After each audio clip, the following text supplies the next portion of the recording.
So as we continue, the DPP said he was informed of Balgobin's marriage intention to file for judicial review.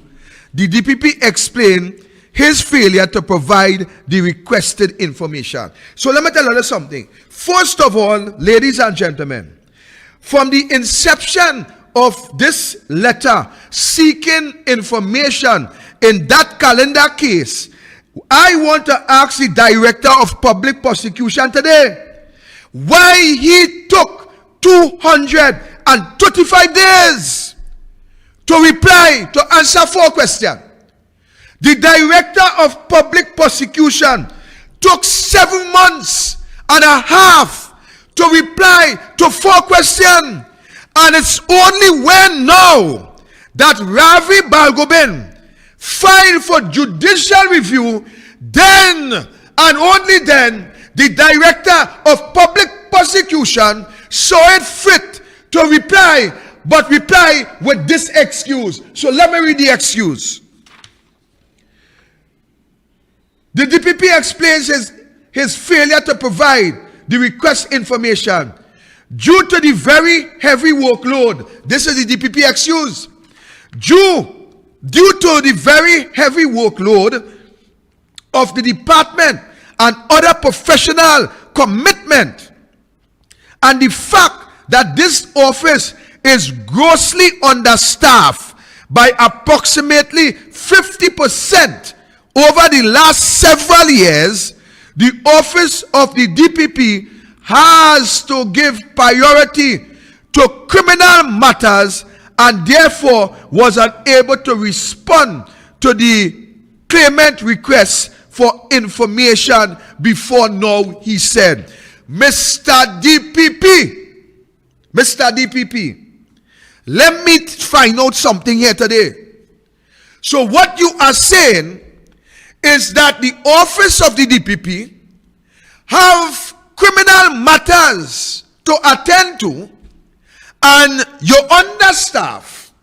But while you're understaffed and you have criminal matters to attend to, you have given advice in every occasion with the little small boy on the side of the road in a matter of hours and in a matter of days.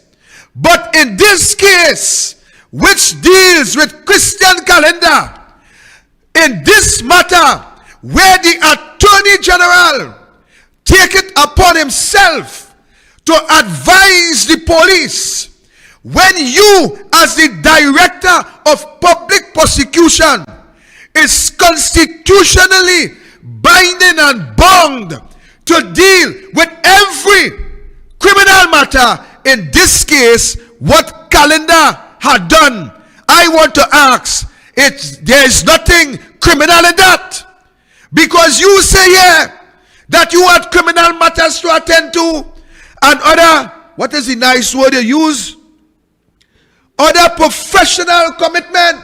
So it seems as though that Christian calendar, it seems as though that his problem was not a criminal one.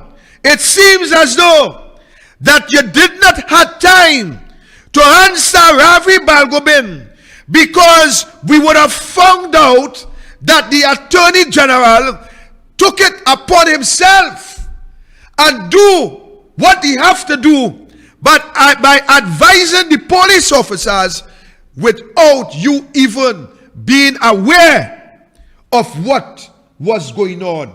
That is what was hidden from us. But let's move on. So due to a heavy workload, so the DPP also stressed it for the right. So the DPP also stressed it as he continued to avoid doubt. I state in considering the issues of whether charges were to be laid against Mr. Christian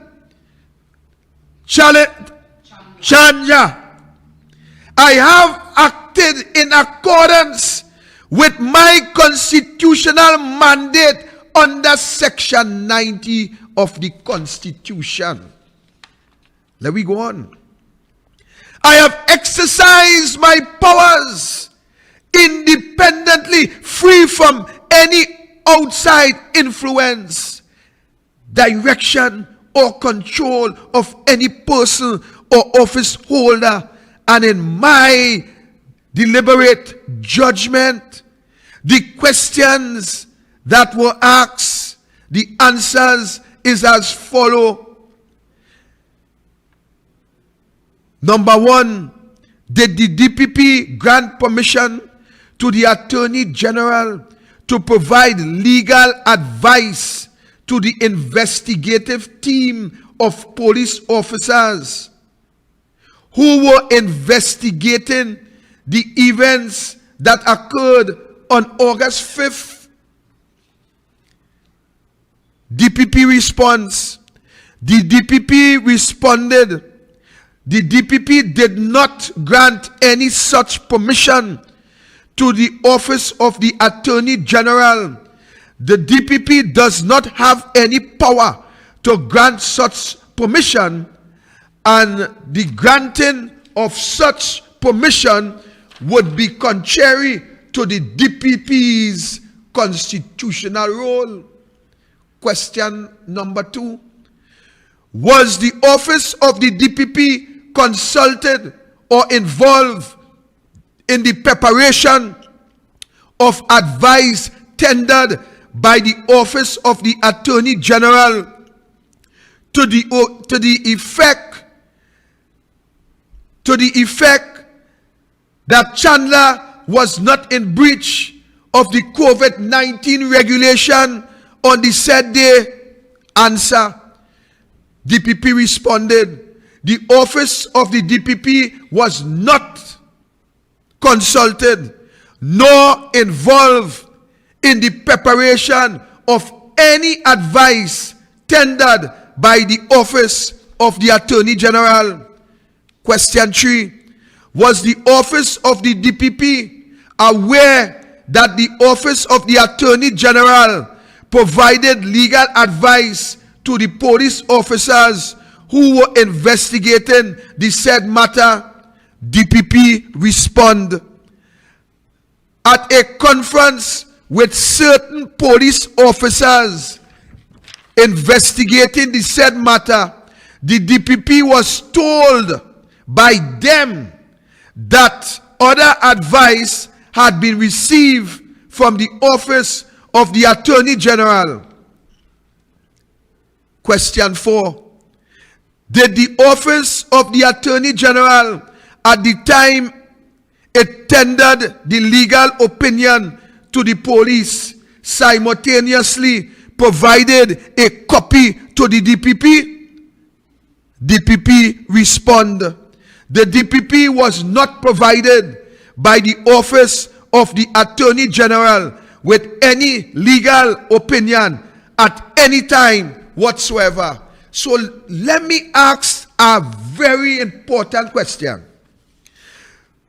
Before I go there, the functions of the DPP. The Office of the Director of Public Prosecution was established by the Director of Public Prosecution Act 1990. The Act to institute, conduct, and supervise prosecution and related proceedings. The Act provides that the office be controlled by the director, who is an independent statutory officer appointed by the executive. The director has the power mentioned in the Public Sector Management Act 1994, Section 152, in relation to the staff assisting the director. That is to say, A, the power of the head of the service related to appointments, engagement, and employment of people, and B, the power of the Director General. I'm going through a little fast because time running. I want to get to something. The director makes prosecutorial decisions on the professional basis, independent of political influence or control. The director has complete independency in relation to the operations of the DPP office. The Act requires that the director and Attorney General to consult with each other if required. concerning the functions and powers of the director, the Attorney General may give, without prior consultation, must be in writing. Let me read that. I feel I missed a line. The Attorney General may give the directions to the director, but any such directions must not be given without prior consultation and must be in writing and be presented to the Legislative Assembly and be of a general nature only and not refer to a specific case. So let me find out something. So we have a situation where the Director of Public Prosecution, who is charged with the responsibility of prosecuting all criminal matters, whether summary or indictable, that is his job. That is his baby. That is his work. But here it is, the DPP who failed to answer Ravi Balgobin by saying that there is pressing work and it takes 7.5 months, and only when Ravi Balgobin, through his attorney Anand Ramlogan, decide to file for judicial review, then the DPP saw it fit to answer the questions, and to the end of the day answer the questions and telling us that the Attorney General Faris Alwari office took it upon themselves, give advice what should be charged and what shouldn't be charged, what should happen and what should happen. My question to Roger Gaspar, the DPP, today is, while all this was happening, what did you do? Is it a case where you sit in your office and cry foul and cry and tell your staff that Faris Alwari has now overpowered the director of public prosecution? Or what did you do? What did you do to correct this? What steps did you take to deal with this situation? A situation that you had to be forced to answer by threats of judicial review. Tell us. I want to know who are members of the Cosa Nostra. I want to know who is protecting who. I want to know who is keeping who secret. Because this is a serious matter which involves a high-ranking TPS officer. And you will tell me that Faris Alwari, the Attorney General, took it upon himself to give advice to the police as to what charges should be laid. Well, then you should resign as the Director of Public Prosecution, because this document tells me that your office is independent, that your office must not be politically interfered with. But this is not the first time. This is not the first time. We have allegations of Faris Alwari preparing a document for convicted Queen Skongson Nelson, where he solicit statements from Nelson to prosecute 2 former UNC senators, giving Nelson amnesty. Whether he speak the truth or he lie, he would not be held for defamation of character, and he would not, no charges would be preferred against him.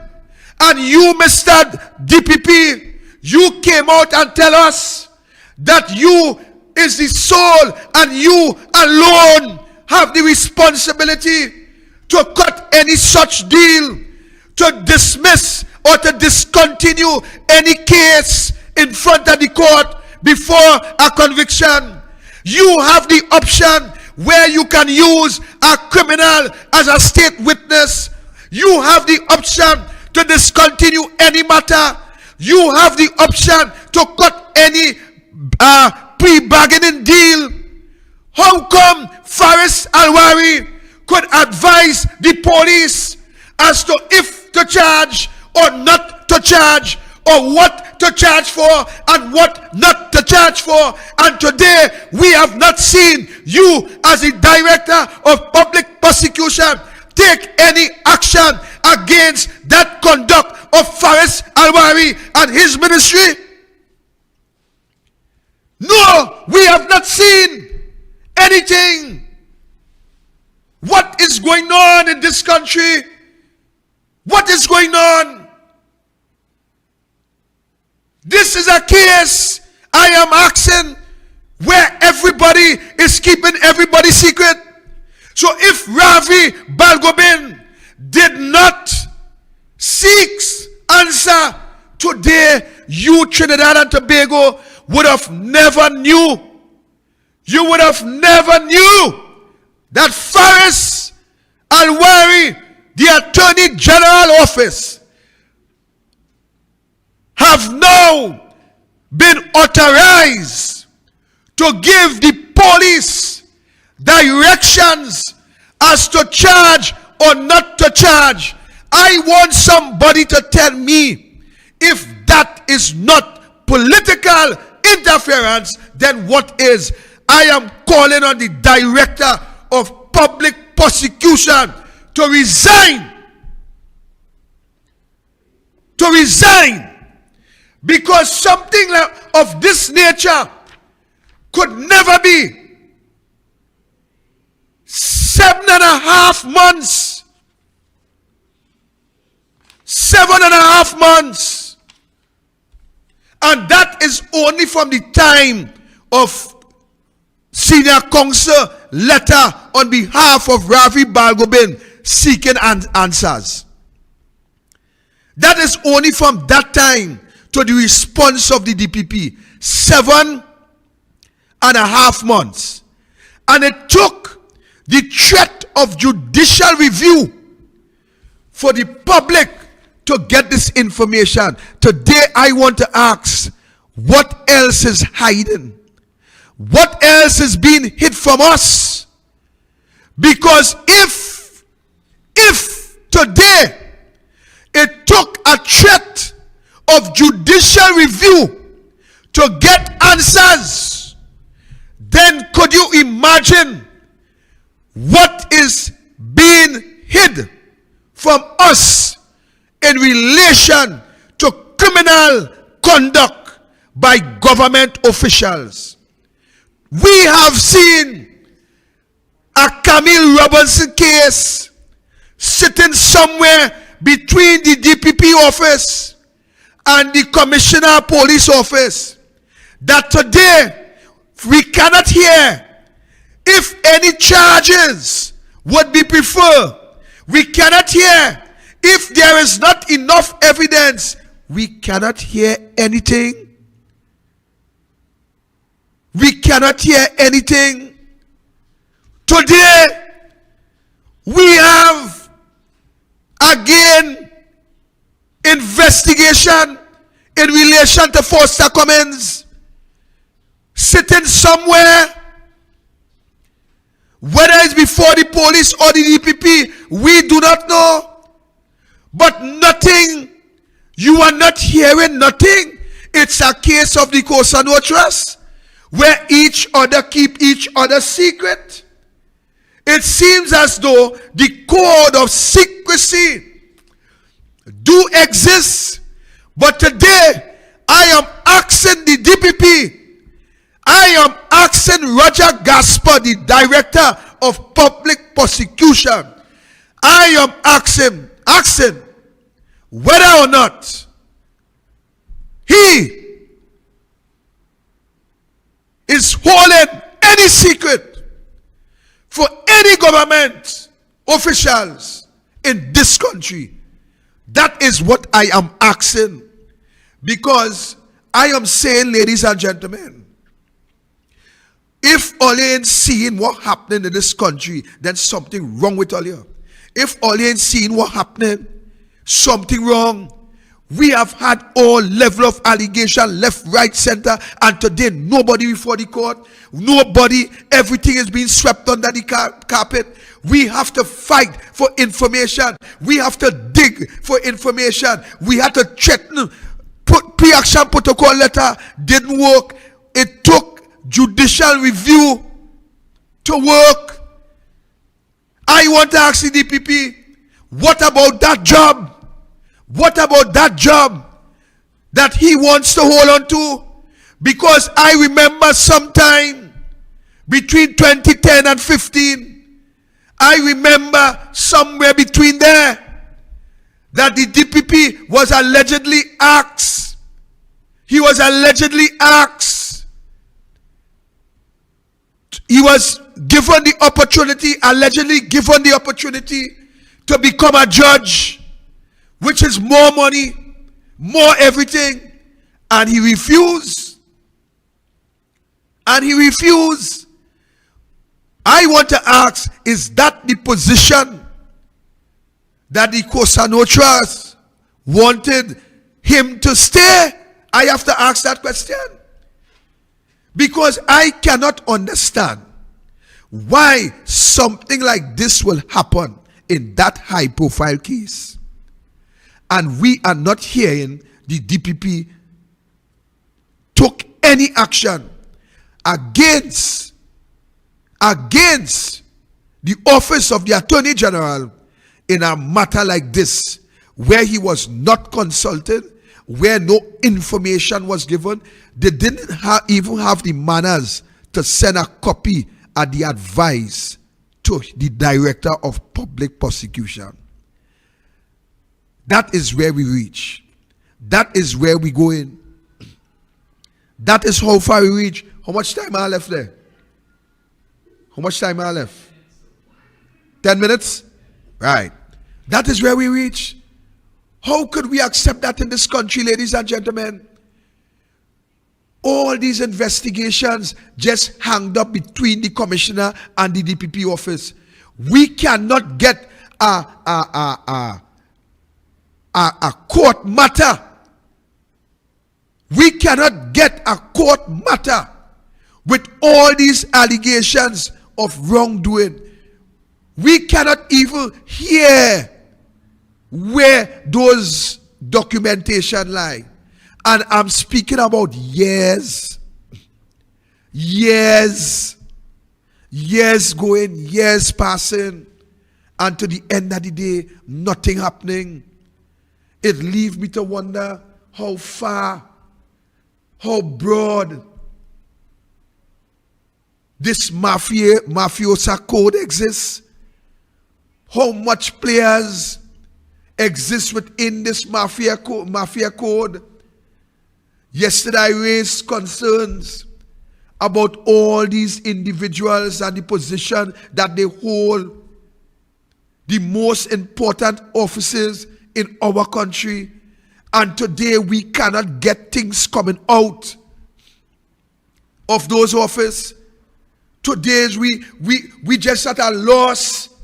All we hearing is investigation continuing.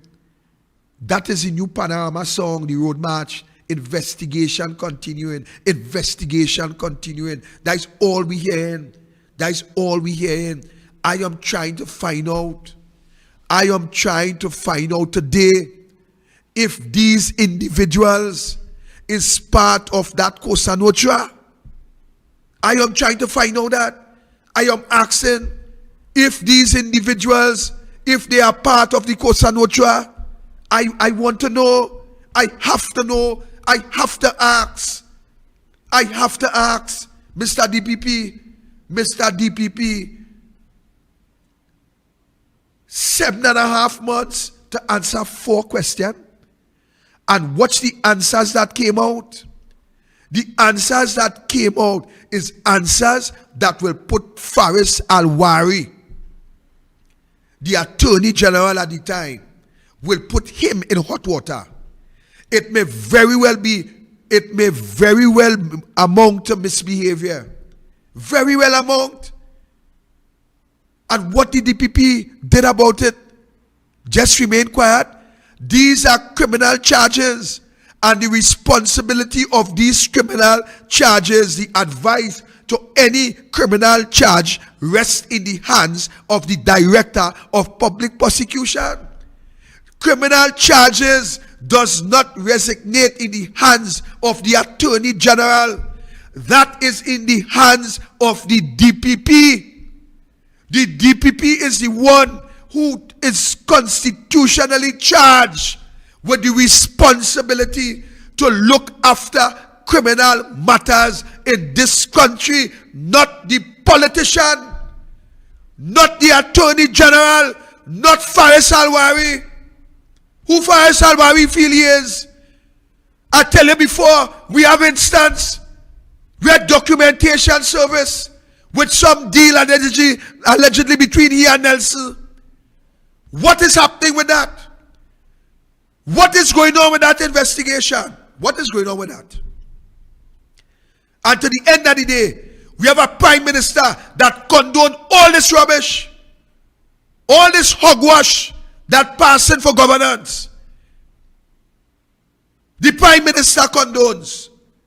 The prime minister supports. He stands with all the MPs who have serious allegations surrounding them. He will not move one. You know why? Because the code of secrecy would be breached.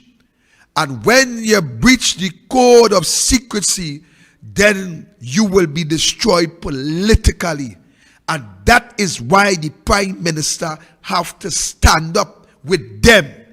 Because the day he throw one of them to the wolf, I am telling you, is a ton of bricks going to come down on his head.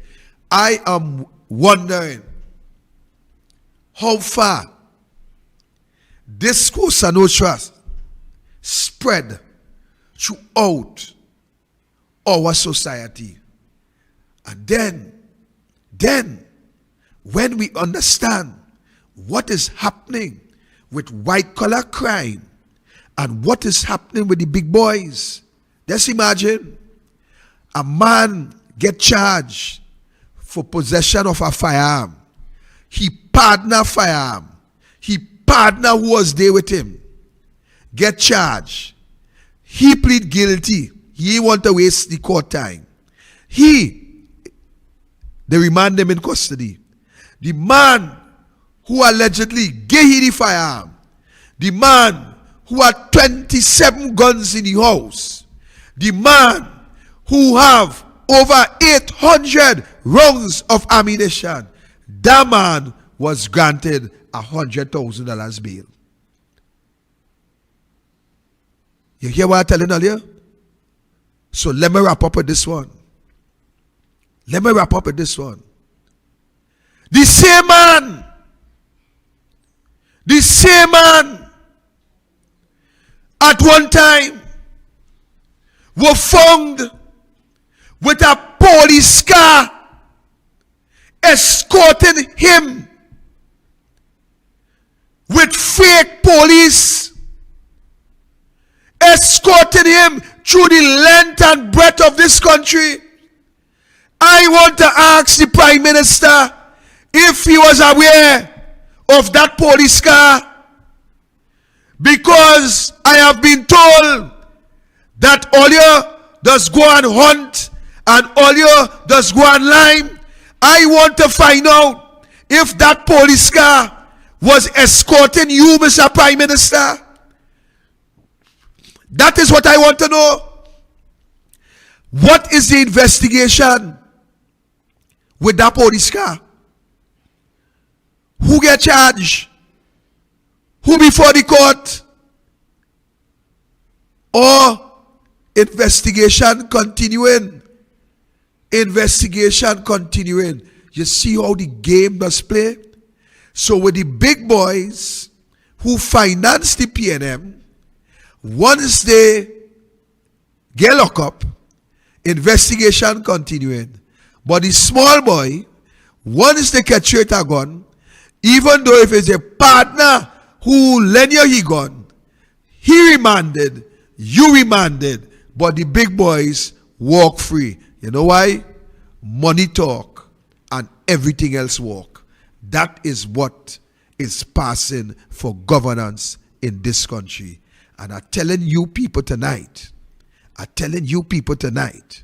if all you want to sit down and accept Keith Rowley stupidity and the dotishness that he passing for governance in this country, that mashing up your life and your livelihood, mashing up the future of your children, your grandchildren, the unborn babies, and this country, then you sit down right there and you take that. I gone. Good night. A code, a mafiosi code. We keep each other's secret. It's only when you break rank, you go there and expose us, and for that, we're going to kill you politically. It's the code of the Cosa Nostra. As long as we stay together, we will survive together. And we agree not to breach the code of secrecy. A code, a mafiosi code. We keep each other's secret. It's only when you break rank, you go there and expose us, and for that, we're going to kill you politically.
from the love of liberty in the fires of hope and prayer.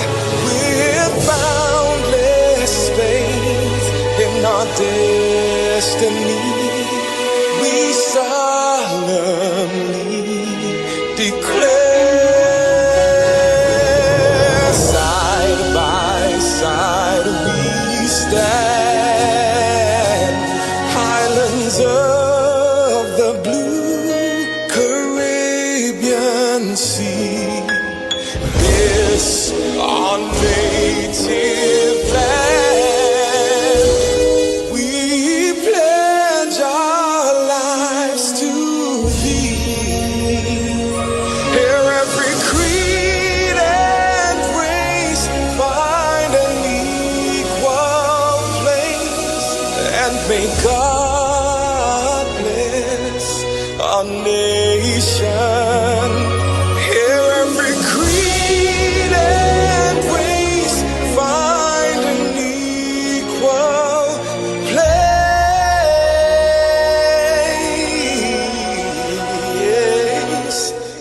and may God bless our nation.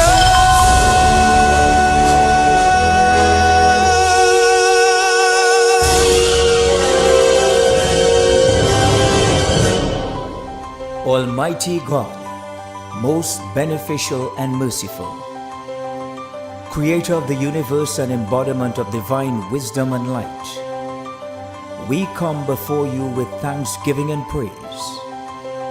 May your will be done in our nation as it is in the heavens. Please bless our political leader, party officials, activists, and all the people of Trinidad and Tobago. Give us the grace to always see good, be good, and do good, and the courage to serve the people. Protect us as we stand against injustice and iniquity, and inspire our endeavors to find the right solutions to the problems that are affecting our fellow citizens. Grant that we may always work together with humility and respect for the greater happiness of all and the honor and glory of our country.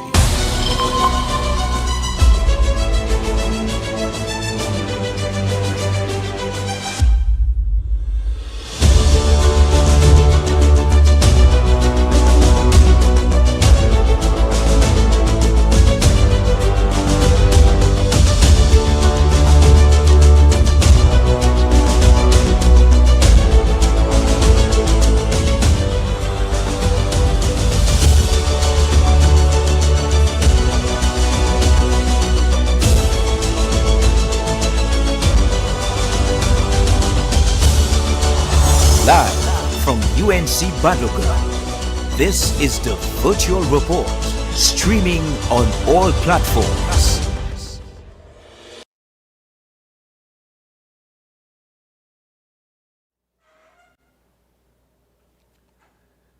Honorable Political Leader, Mrs. Kamla Persad-Bissessar, members of the newly elected National Executive, MPs, councillors, and aldermen, UNC family, and a special good night to Soli Jamaman, who's always here with us. Good night to you all, and welcome to the UNC virtual platform. My name is Derek Bowen, and I'm the councillor for the electoral district of Mondesi. And this evening, I'm happy to be here with my sister, my colleague, councillor for Kuva Tabaki Talpa Regional Corporation, councillor for Claxon Bay Pointe-à-Pierre, Ms. Shadizida Nadia Khan Mohammed, and together we will take you through tonight's proceedings. Our first speaker is a prominent attorney at law for the past 10 years and a native-born son of San Fernando. He is about to begin serving his second consecutive term as the UNC's political strategy officer, and he has also previously distinguished himself as a UNC senator. Please welcome to the UNC virtual platform, Mr. Sean Sobers. To the revolution, people crying out for justice. Some of them crying out for freedom. Want freedom. Everybody crying out for democracy. Now it's time to take a stand. Yeah. Good evening to the Honorable Political Leader, Mrs. Kamla Persad-Bissessar of Senior Council. Good evening to members of both Houses of Parliament present here this evening. Good evening to all our UNC members and faithful who are present here this evening with us in San Fernando at our headquarters, and to all the members of the United National Congress who religiously are locked on via different media. A special good evening to you here tonight.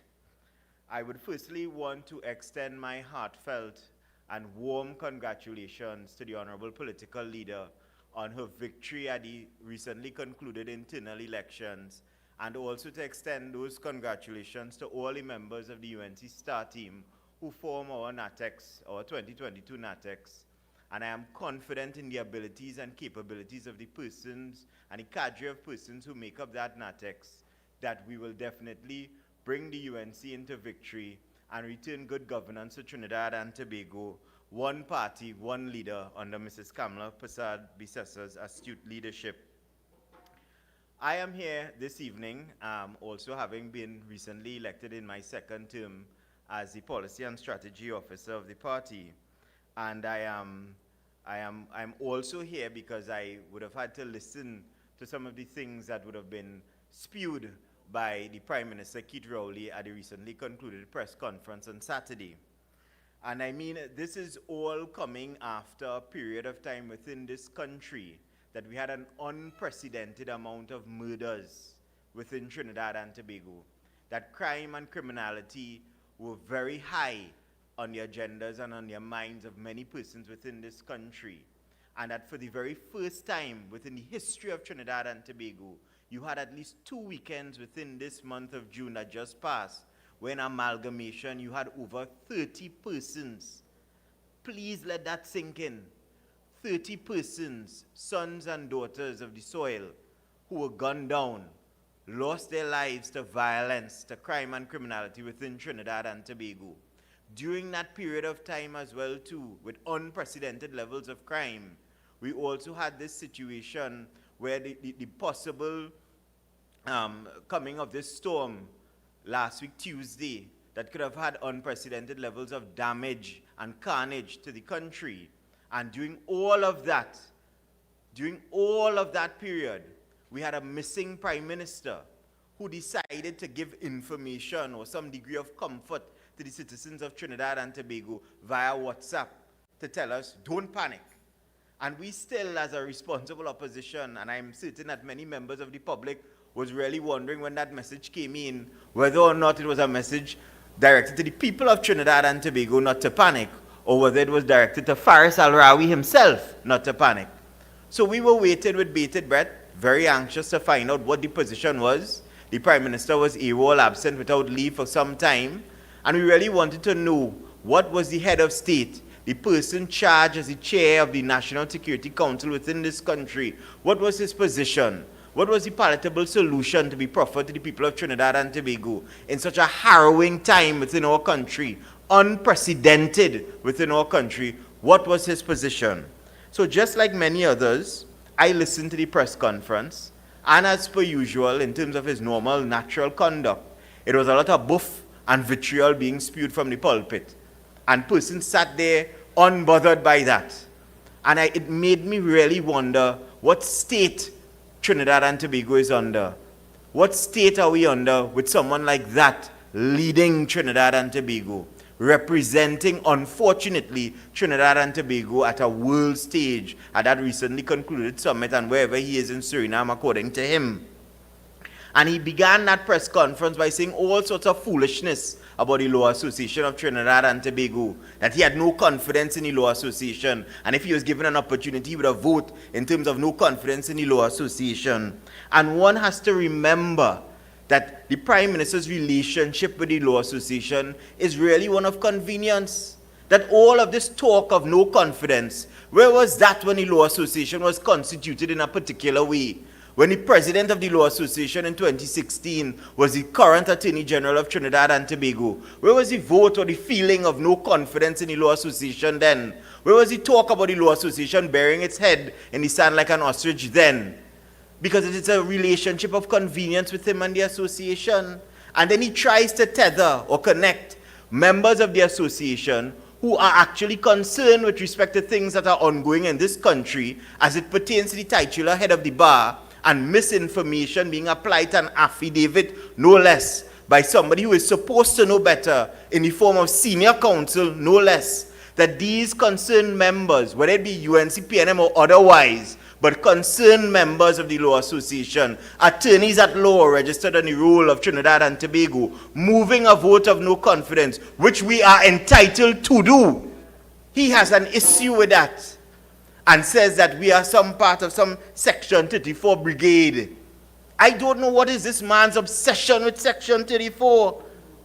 We have nothing to do with that. We are constituted as lawyers doing something that we think is important, not only for us ourselves, but for the Republic of Trinidad and Tobago, because of the mistrust that we have in this person in the form of Reginald Amor. And you come to demonize us and tell us about Section 34? Section 34, connecting us to a set of people, calling a set of names of persons who supposedly are or were or may have been at some point in time UNC financiers. And I would have said it before and I will say it now on the platform. I don't know any of these people. When these people were allegedly financing or involved in some way, form or fashion, according to you, I was in short pants going primary school on Harris Street at St. Paul's Anglican. I can't tell you the difference between Kwaitong and whoever else if they pass me now. And that is the position with many members of the party. So don't attach any blame to us for your misgivings and your issues with respect to understanding concepts of law and justice, which is what we are trying to ascertain and move with respect to that vote of no confidence. We will not be moved by your foolishness. That is the position of us and all the members of the party, because the UNC is a bright party full of a battery of lawyers led by senior counsel, no less. And I mentioned to the honorable political leader recently that I would have heard certain things about her.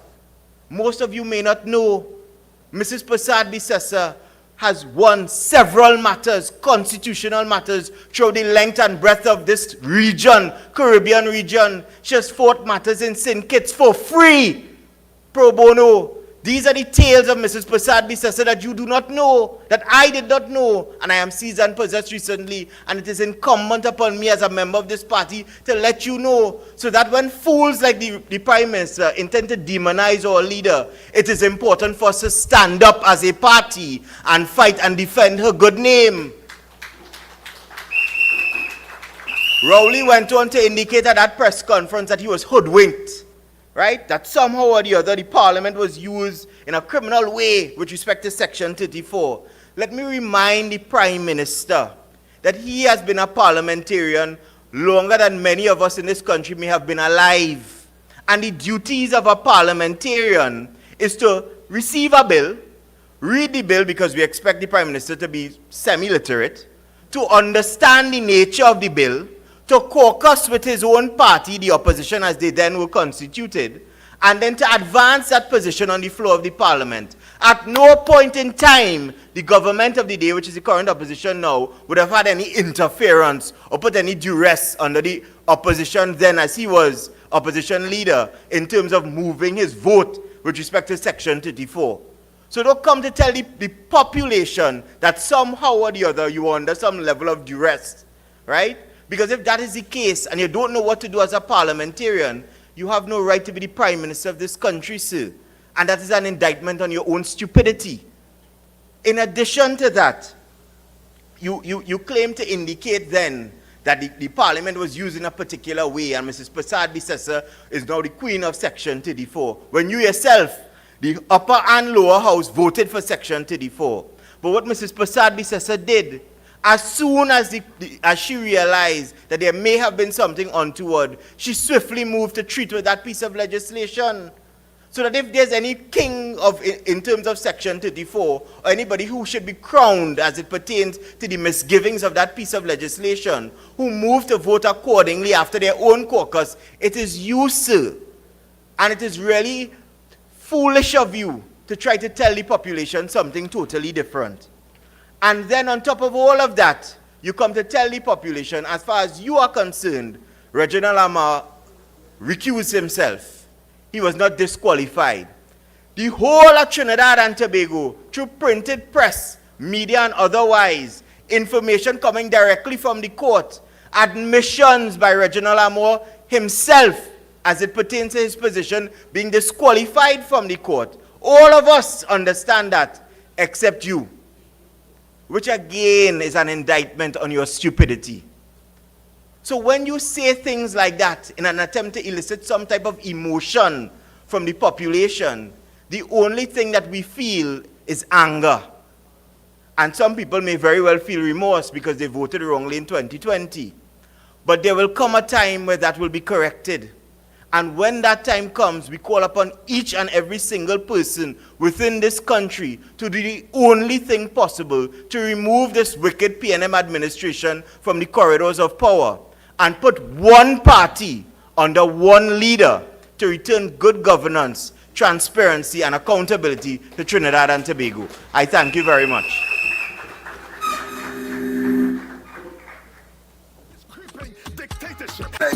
Welcome to the revolution. People crying out for justice.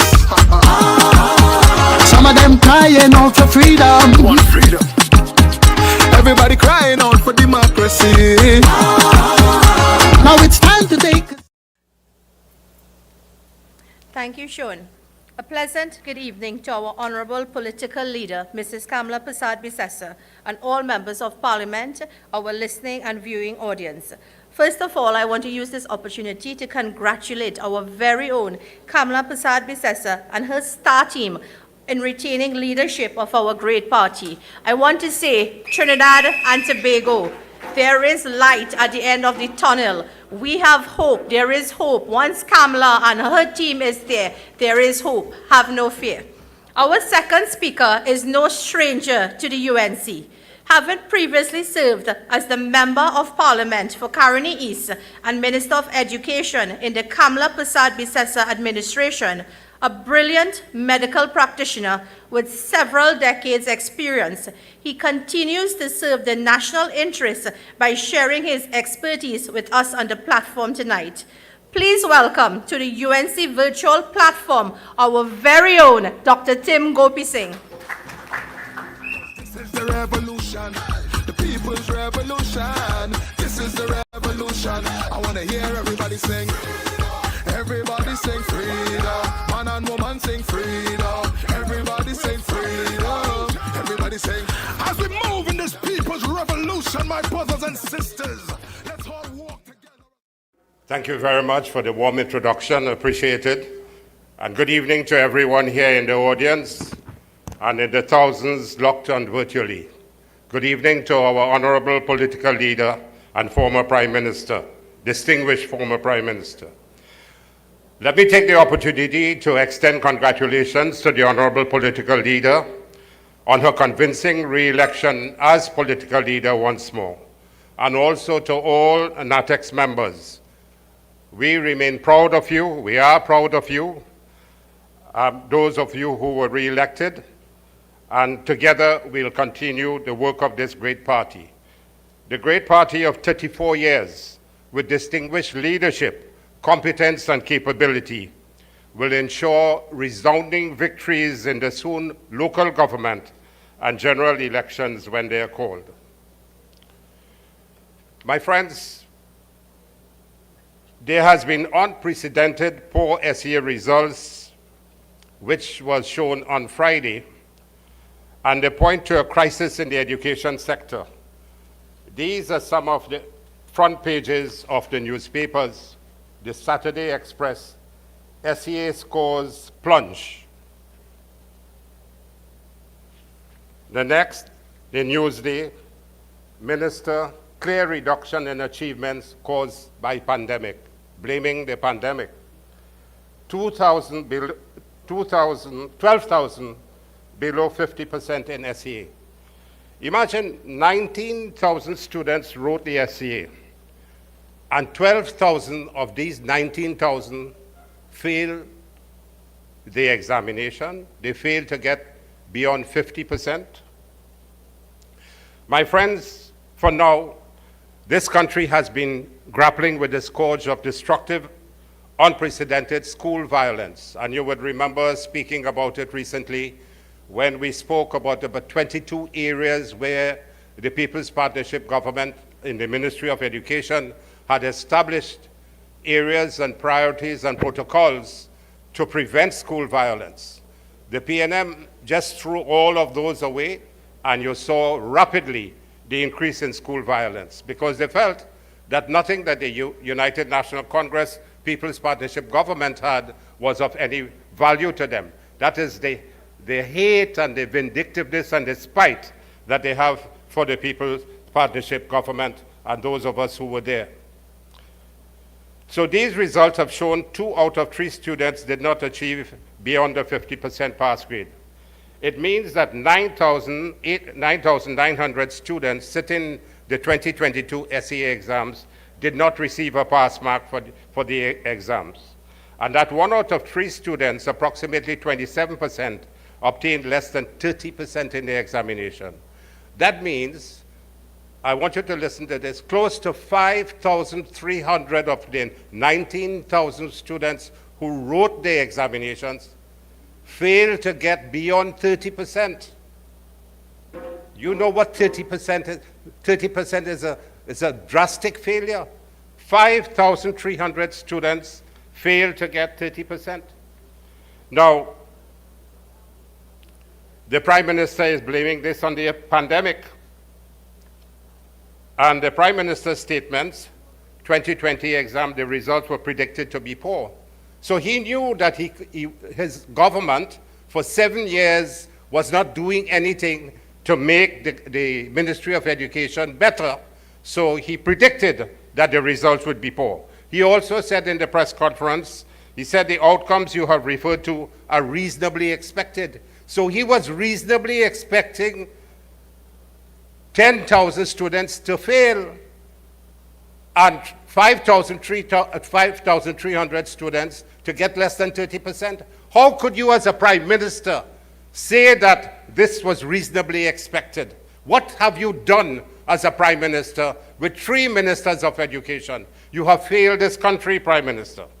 And he said that he would be surprised if the results in 2022 will be better than last year. He would be surprised if the results in 2022 would be better than 2021. So he knows that he's getting worse and worse. So 2022 will be worse than 2021. And he said, so unfortunately, that is the outcome of the period of the pandemic. That is typical Rowley PNM government. Play the blame game to distract you from the pathetic, shameless, and dangerous incompetence. It is not the pandemic that caused our students to fail. You and your failed 3 ministers of education, Garcia, and what's the other one name? I can't remember his name now. He was so insignificant. And this one, Minister Gan Gatsby Dolly.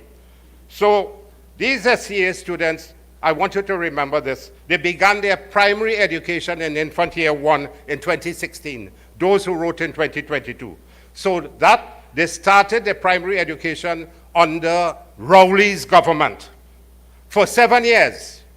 Therefore, these children would have gone through the entire 7 years of primary school education under Rowley's incompetent administration and its failed policies.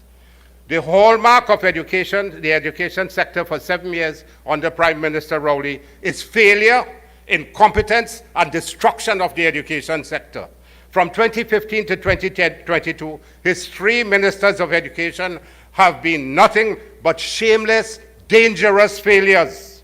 They have wiped generations of students from benefiting from a proper, sound primary education, which is a child's constitutional right. And under Rowley, these generations of students are now consigned and cast away to the dustbins of history. They face a future of illiteracy, joblessness, and crime and violence. 10,000 students failing. The SEA statistics under the People's Partnership, UNC versus PNM. My friends, it did not have to be this way. We were on the right track under the tenure of the great progressive Kamla Persad-Bissessar government and her leadership of 2010 to 2015. And I had the honor and privilege of serving under her as Minister of Education. And during that period, we had recorded the best SEA results in the history of Trinidad and Tobago. as well as in CSEC and CAPE in 2014. And it was even better than 2015. We were world leaders in education. We were respected globally alongside Finland, South Korea, Japan, all the major countries. We were ahead of the United States. We were ahead of England. And this is where Trinidad and Tobago was in the education sector in 2015. In 2010, when we came into office, we met 14% of the students writing the SEA exams were scoring under 30%. 14% is 1/7 of the amount. 18,000 students writing, there's about 2,500 were failing, under 30%. So this means by 2010, 1 out of 7 students were getting. We immediately sought to remedy that situation. And I can say without question that when the People's Partnership demitted office, less than 200 students, whereas 2,500 were getting less than 30%, 200 students, less than 1% was getting less than 30% in the SEA in 2015. That was the measure of our work, alongside many hard-working technocrats and staff at the Ministry of Education. So now, in the first year of the Rowley regime, in the 2016 examination, that figure jumped back up to 14% in 1 year. 1 out of 7 again getting less than 30%, 2015, 2016. So within 1 year, the Rowley government precipitously reversed all the significant gains that were achieved in the education sector from 2010 to 2015. So when he speaks about the pandemic causing this thing, they failed to provide the requirements towards fulfilling a successful virtual education program. We warned them in January 30th, 2010 in Parliament, 2020 in Parliament, that the pandemic was coming. And after 1 year of closure of schools, still over 73,000 students were without any IT device. Kirk, you remember, we were discussing that. Rowley's government shamelessly began to beg the private sector to help provide IT devices. What a shame, a government asking the private sector to provide IT devices for the children when you have spent close to $50 billion on education in 7 years. What a shame. And up to today, they have not accounted for that expenditure. And they borrowed over $20 billion because of the pandemic. And also they had saved $400 million from the school feeding program, no school feeding program for 2 years at an approximate cost of $200 million per year. They saved $80 million from the school transportation system, approximately $40 million yearly. So what they do with it? They thief it. Most corrupt government in this country has ever been seen. This is PNM government. That is in the DNA of the PNM. From Lockjoint in the 1950s, I often coined the term in my heyday when I was a little more fiery. They invented corruption. They masterminded corruption. That is what the PNM is. And so every generation of the PNM, this is what they have done. So during the pandemic, Rowley's Minister of Education continued in their blatant incompetence, their inability to deal with the issues at hand from an education and strategic standpoint.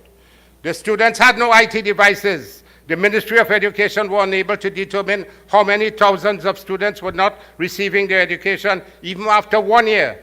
The Rowley government had caused school social workers to be disbanded as they were not being paid. And it was these very social workers who would have helped the Education Ministry to assist the parents at home.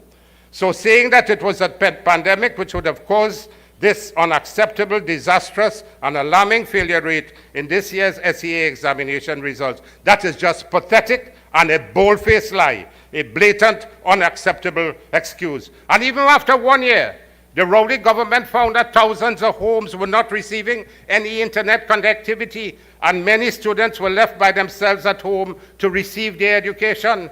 The Education Ministry under failed Rowley ministers had no methodology for reaching the parents who had to go out to make a living and therefore could not stay at home to supervise their children.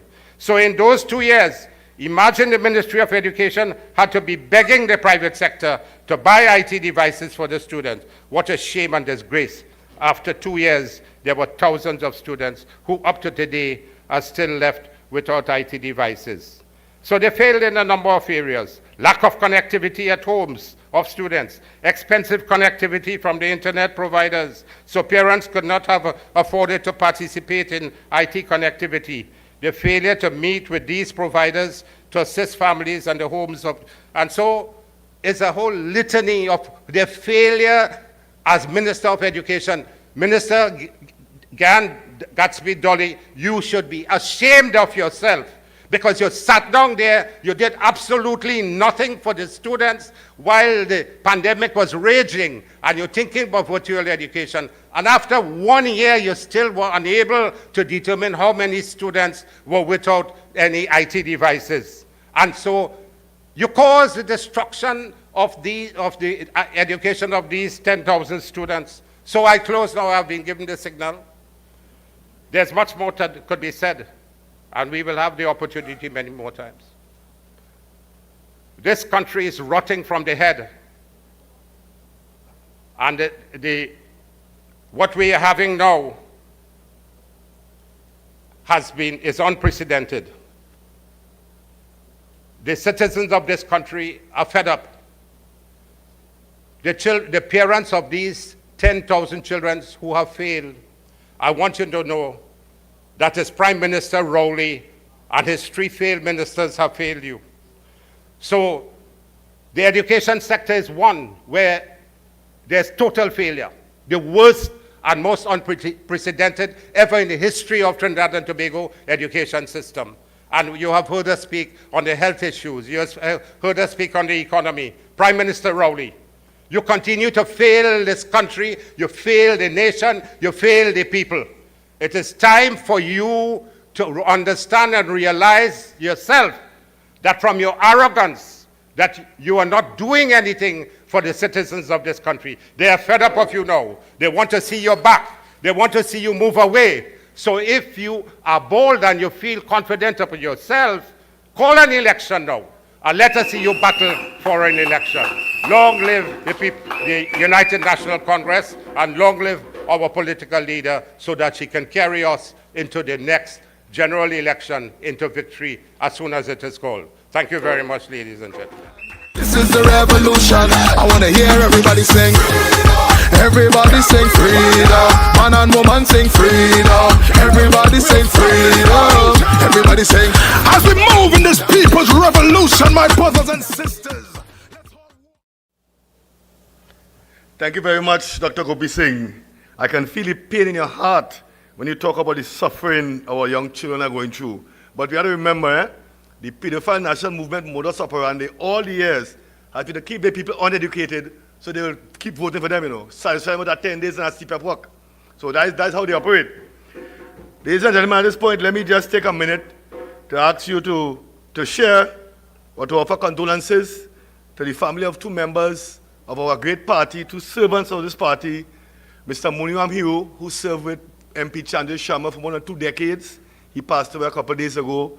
And a brother, a gentleman who has been with me for all through my political career, advisor, Mr. David Kumal. These gentlemen passed away just a couple of days apart, and we want to extend condolences to their families, and they know that our heart goes out to them and our prayers with them. Our next speaker, ladies and gentlemen, is not a terrorist. Well, that's so he said. Appointed one of the youngest ever senators in 2017, Saddam Hussein was elected Member of Parliament for Baratoria Sanwan in 2020. A fearless advocate in defense of your rights, with his dynamic approach to representation in Baratoria Sanwan is exemplary. Please welcome to the virtual platform, MP Saddam Hussein. Some of them crying out for freedom. Want freedom. Everybody crying out for democracy. Now it's time to take a stand, yeah. Come on! 'Cause this is the revolution. Good evening, UNC family. Those who are joining us here at the UNC headquarters and those who are joining us on the live social media platforms, be it Facebook, YouTube, thank you for logging on to the United National Congress Monday night virtual meeting. Because when we stand on this platform and we stand on a UNC platform, this is the platform to ensure that we spread education, we sensitize the public to some of the issues that are affecting us, and it is a platform of the truth in terms of what is happening with the affairs of Trinidad and Tobago. So before I begin my contribution, I would just like to extend hearty congratulations to the political leader of the United National Congress, Mrs. Kamla Persad-Bissessar of Senior Council, not a note-taker, and the team of NATEX, which I am now elected to serve on, in terms of taking the United National Congress forward and forward into government by removing this wicked, uncaring, and corrupt PNM administration led by Keith Christopher Rowley. And tonight I want to tell you about the failures of this government, because I have tried very hard and I've searched very long to find one achievement of this government, and I have failed to do so, because there's a plethora and a litany of failures that this government has presided over. Earlier, Dr. Gopi Singh would have told us about the failures in the education system. We would have heard about failures in the healthcare system. We would have heard about failures in the economy. And tonight I want to tell you about the failures with respect to national security in Trinidad and Tobago. And I don't need to take you back very far, because just a few hours ago, Trinidad and Tobago witnessed mayhem. The city of Port of Spain was in crisis. And where was the Prime Minister? He is abroad in Suriname. Where is the acting Prime Minister? Not a word. You know who we heard of? We heard about the Minister of Rural Development and Local Government. He gone on the Beatum.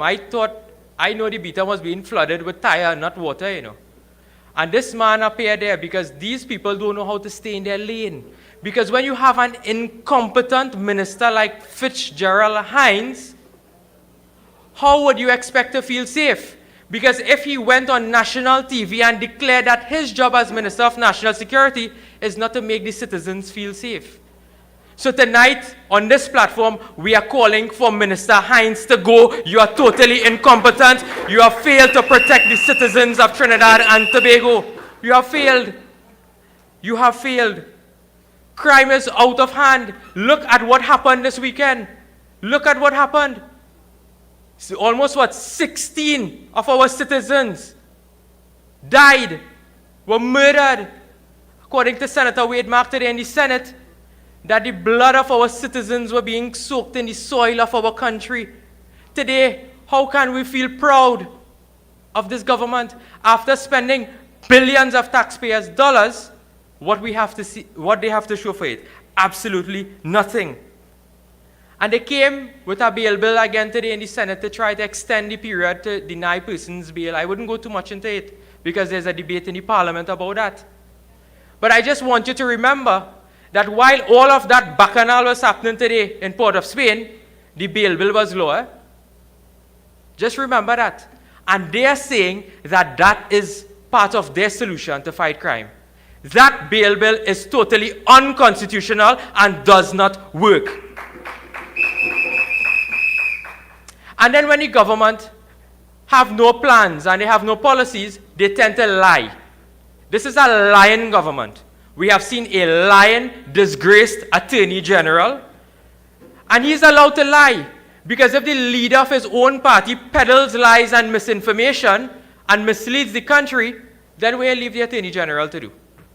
You remember when Rowley lied about Petrotrin, when Rowley lied about Delcy, when Rowley lied about the Sabga report, when he lied about Emailgate, and somebody reminded me tonight that he probably lied about the yam that had to come from Ghana.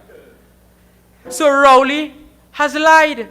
And the latest lie that we have witnessed is that this man went on a platform as soon as he was leaving. He returned to Trinidad, and as soon as he was going back again, he said that the Attorney General, Mr. Reginald Amos, Senior Counsel, recused himself from the Miami matter. He was not disqualified.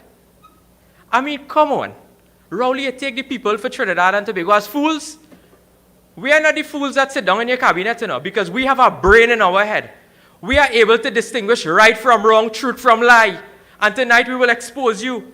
Because I have to tell the people of Trinidad and Tobago the truth on the matter.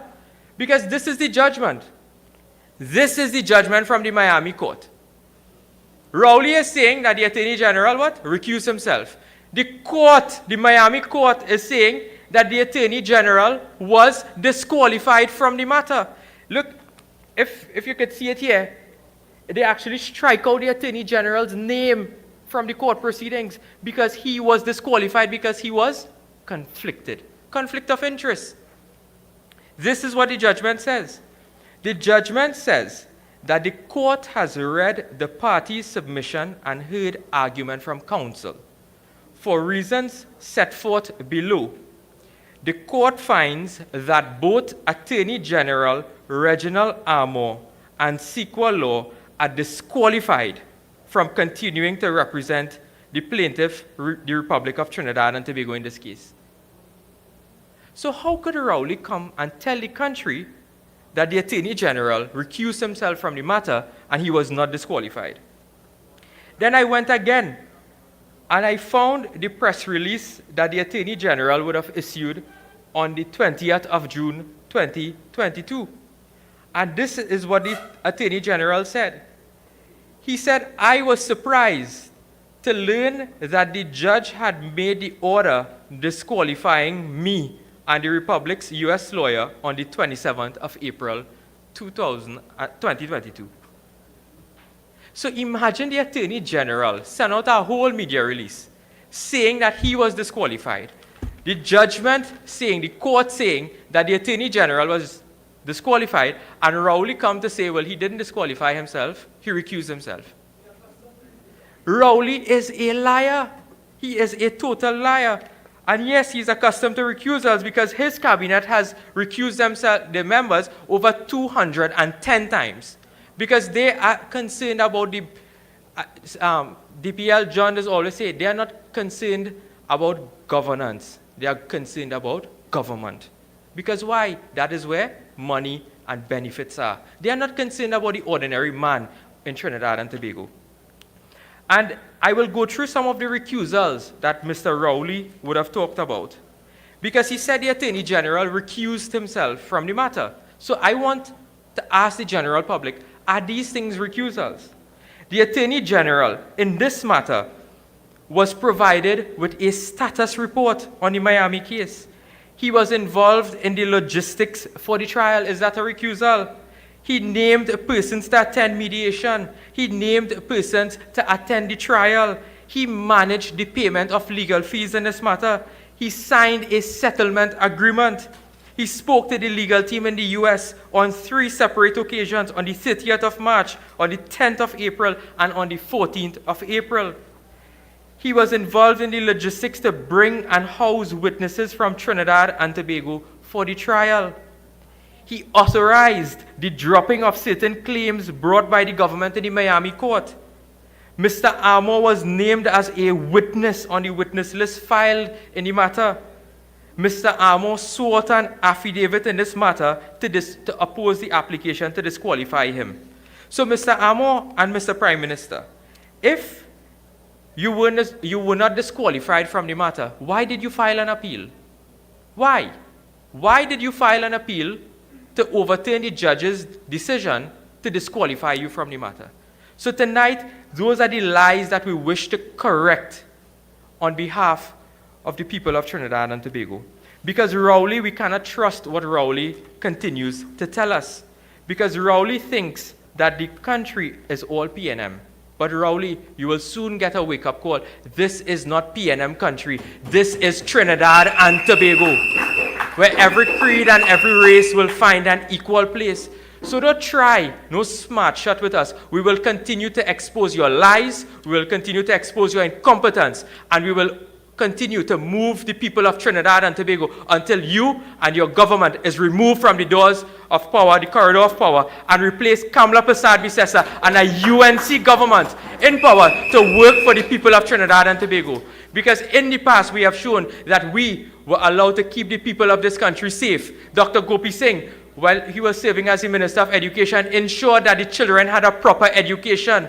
When we had health ministers who ensured that the healthcare system was working. When we had housing ministers to ensure that people had shelters. The UNC government has a proven track record, and we will remove you, Rowley, from government and ensure that a UNC government replaces you for the benefit of the citizens of Trinidad and Tobago, and I thank you very much. We're moving this people's revolution, my brothers and sisters. Let's all walk together as one. This revolution is about restoring our democracy, and this revolution is about stepping. Thank you, MP Hussein. Now, I want to declare something here tonight. So I'm not sure as to how many people actually pay attention to Mr. Rowley and his press conference. So, Mr. Rowley had a press conference on Saturday. At this press conference, he said he thinks in Trinidad and Tobago, the time has come for us to declare violence as a public health emergency. I want to declare tonight, I want to tell you, Mr. Rowley, that I think it is you and your incompetent government who is the public health emergency. Now, when we're growing up, as students, we would have our teachers or parents say, when you don't understand something, put up your hand and say, I don't understand. Miss, sir, mommy, daddy, show me how it is. Mr. Rowley, put up your hand now. You had 7 years. You had 7 years to do it. Clearly, you don't know how to do it. Now is the time to call the elections. Step down, allow a real prime minister to show you how it is done. Our people have suffered enough. Enough is enough. Our next speaker is a UNC powerhouse. He's fearless and outspoken. He has served as the youngest advisor to the Prime Minister of Trinidad for 5 years. He has a bachelor's degree in government with a minor degree in international relations, a diploma in law, and a postgraduate diploma in communications. Please welcome to the UNC Virtual Report Platform, none other than our Peppermouth MP for Princestown, Mr. Barry Padarat. I want to hear everybody sing. Everybody sing freedom. Man and woman sing freedom. Everybody sing freedom. Everybody sing. As we move in this people's revolution, my brothers and sisters.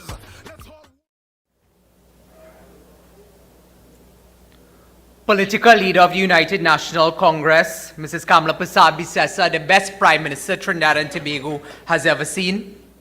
Parliamentary colleagues, both in the lower and the upper house, members of the local government fraternity, the newly elected national executive of the UNC, brothers and sisters, Trinidad and Tobago citizens all.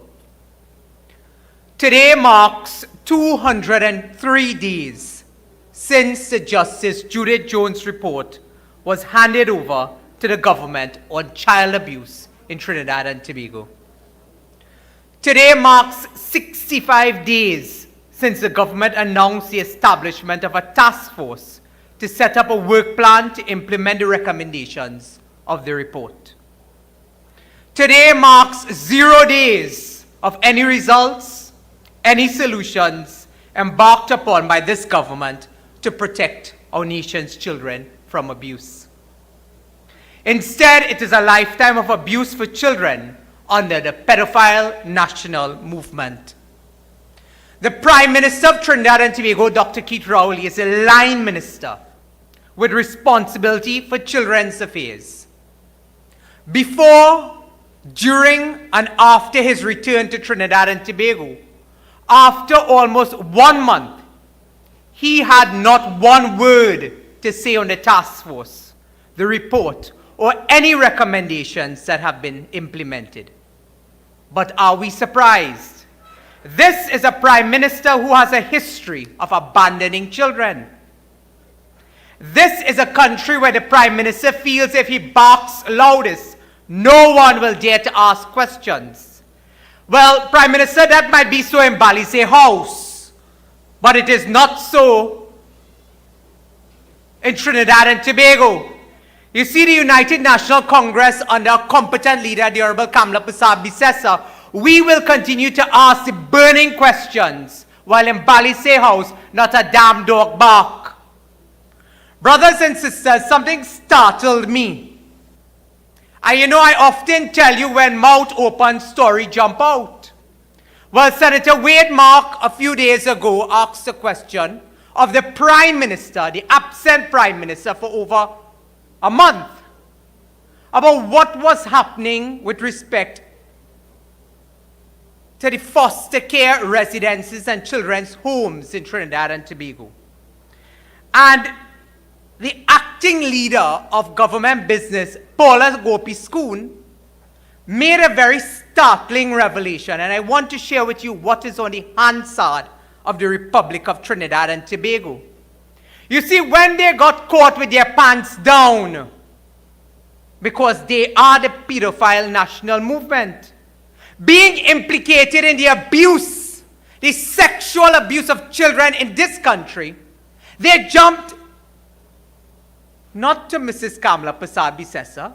They went all the way back to Mrs. Persad-Bissessar and Mr. Pandey with the 1997 SABGA report. But it was Paula Gopi Singh who mouth open and story jump out.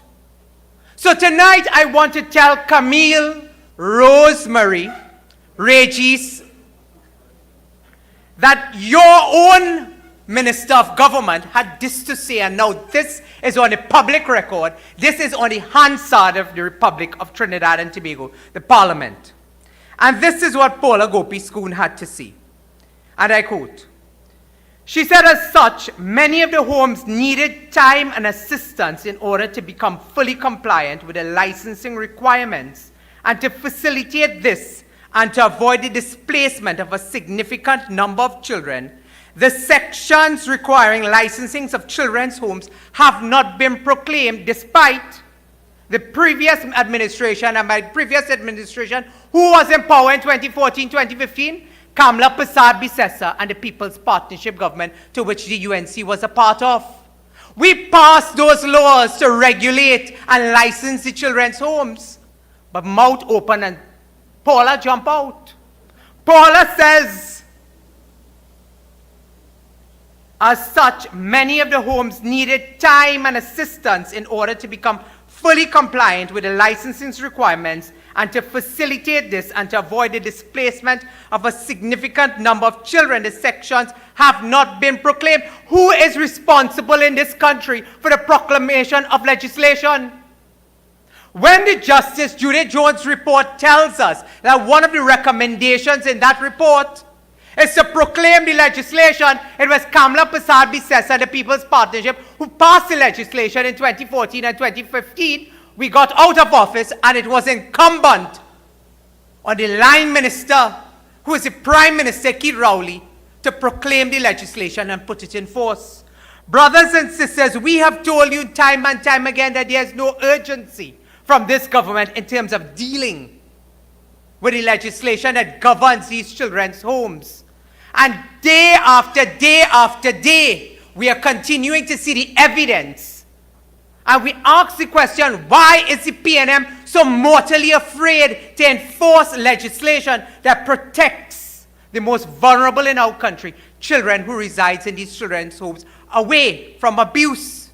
Does it have something to do with a short hair, ras man inside of the PNM? We have to ask, because this is what we are being told. But it seems, brothers and sisters, that when Paula made that revelation, she did not stop there. She then went on to say, and I quote, a proposed time frame for proclamation has been determined as March 2023. So you got the report in December of 2021. You said you will establish a task force not to implement the recommendations, but rather to work on a work plan. And now you are saying that in 2023, then you will look at proclaiming the legislation. So then it begs the question, what happens to these children who are the subject of sexual and physical abuse at these community residences and these homes? There's no sense of urgency coming from this government. And if they have no urgency in dealing with matters affecting our nation's children, then what can we expect with other issues in this country? Brothers and sisters, it did not stop there. The leader of the opposition, former Prime Minister Mrs. Kamla Persad-Bissessar, when commenting on this issue on June 3rd of 2022, she told the government, and I always say to you, we do not just complain. We provide solutions, we advance ideas, and we said to them, you cannot continue to leave children who are at the hands and the mercy of sexual predators in these homes. You have to have contingency planning. You have to have alternative centers with responsible personnel who are trained in dealing with troubled children. You have to have these alternatives. The Prime Minister jumped out of a box and he said, I don't know what Kamla and Padar are talking about, that he will not close down any of these homes.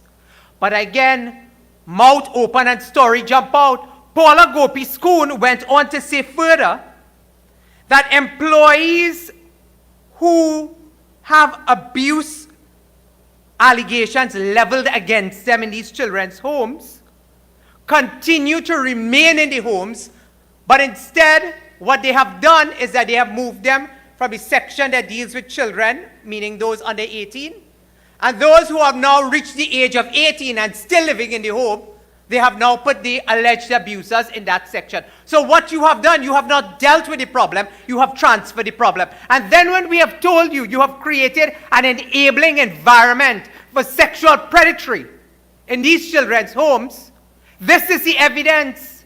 And this is not the UNC saying this. This is not civil society saying this. This is a minister of government, a cabinet minister, telling us this inside of the parliament. Tonight I want to ask, who is telling the truth? Or rather, who is lying to Trinidad and Tobago?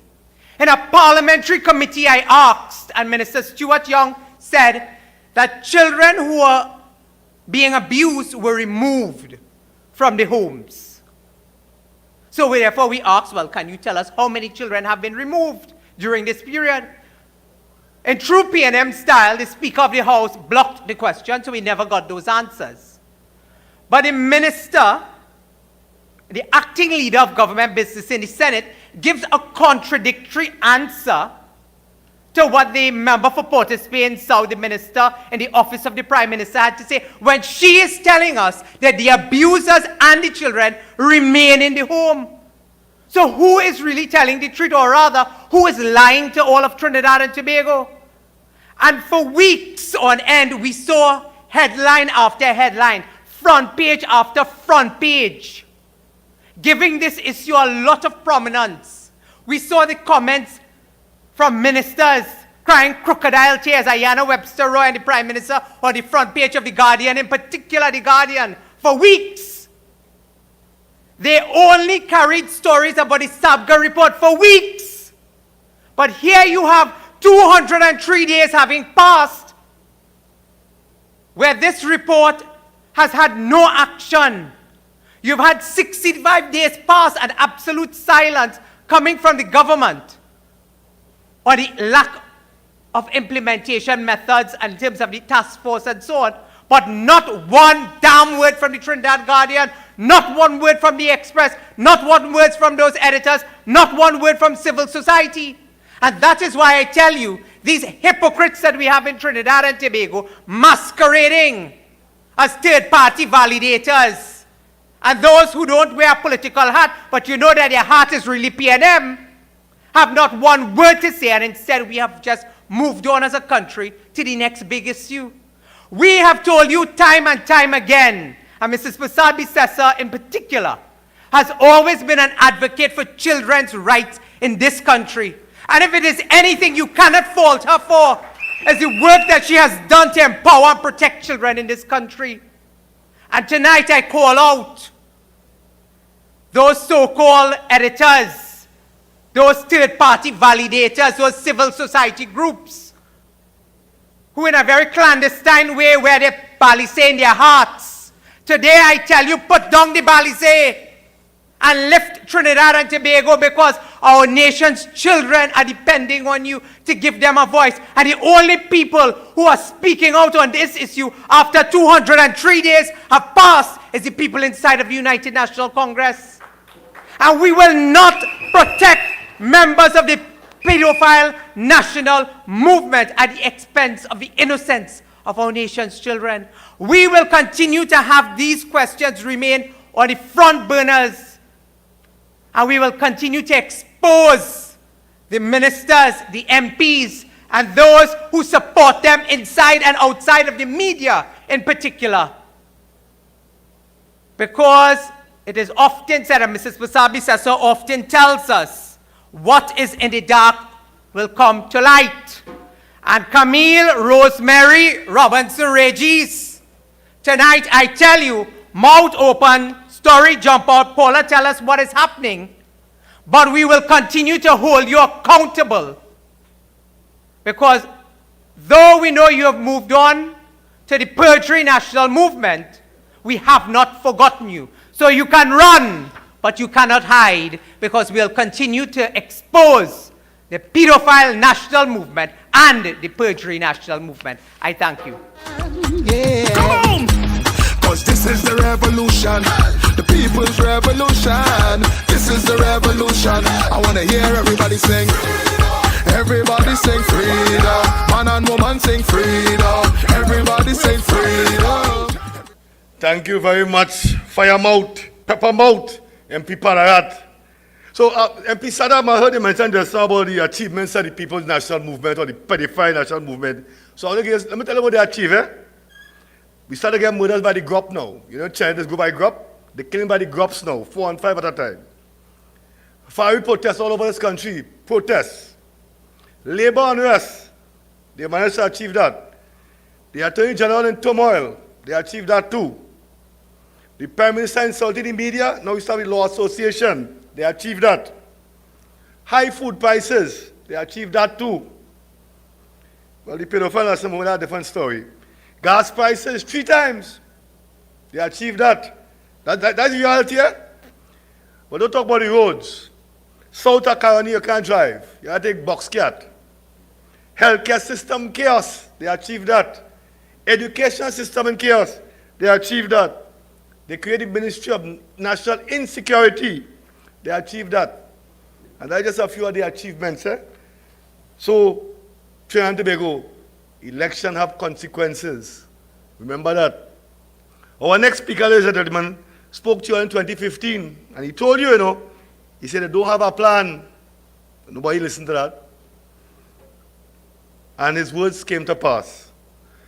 Our next speaker is a strong and experienced voice of our parliament. He previously served as Trinidad and Tobago's ambassador to the United Nations under Prime Minister Kamla Persad-Bissessar, and continues to serve our nation in the House of Representatives as the brilliant member of Parliament for Naparima. Ladies and gentlemen, put your hands together and welcome MP for Naparima, Mr. Rodney Charles. This people's revolution, my brothers and sisters.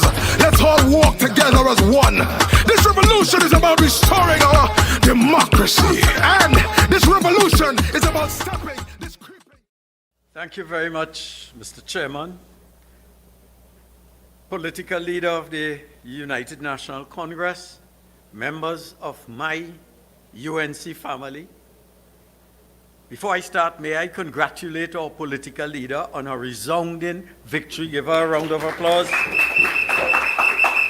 I have no doubt that under her leadership and with the support of the NATEX team, the recently elected NATEX team, that the UNC will go from strength to rescue Trinidad and Tobago in 2025, if not before.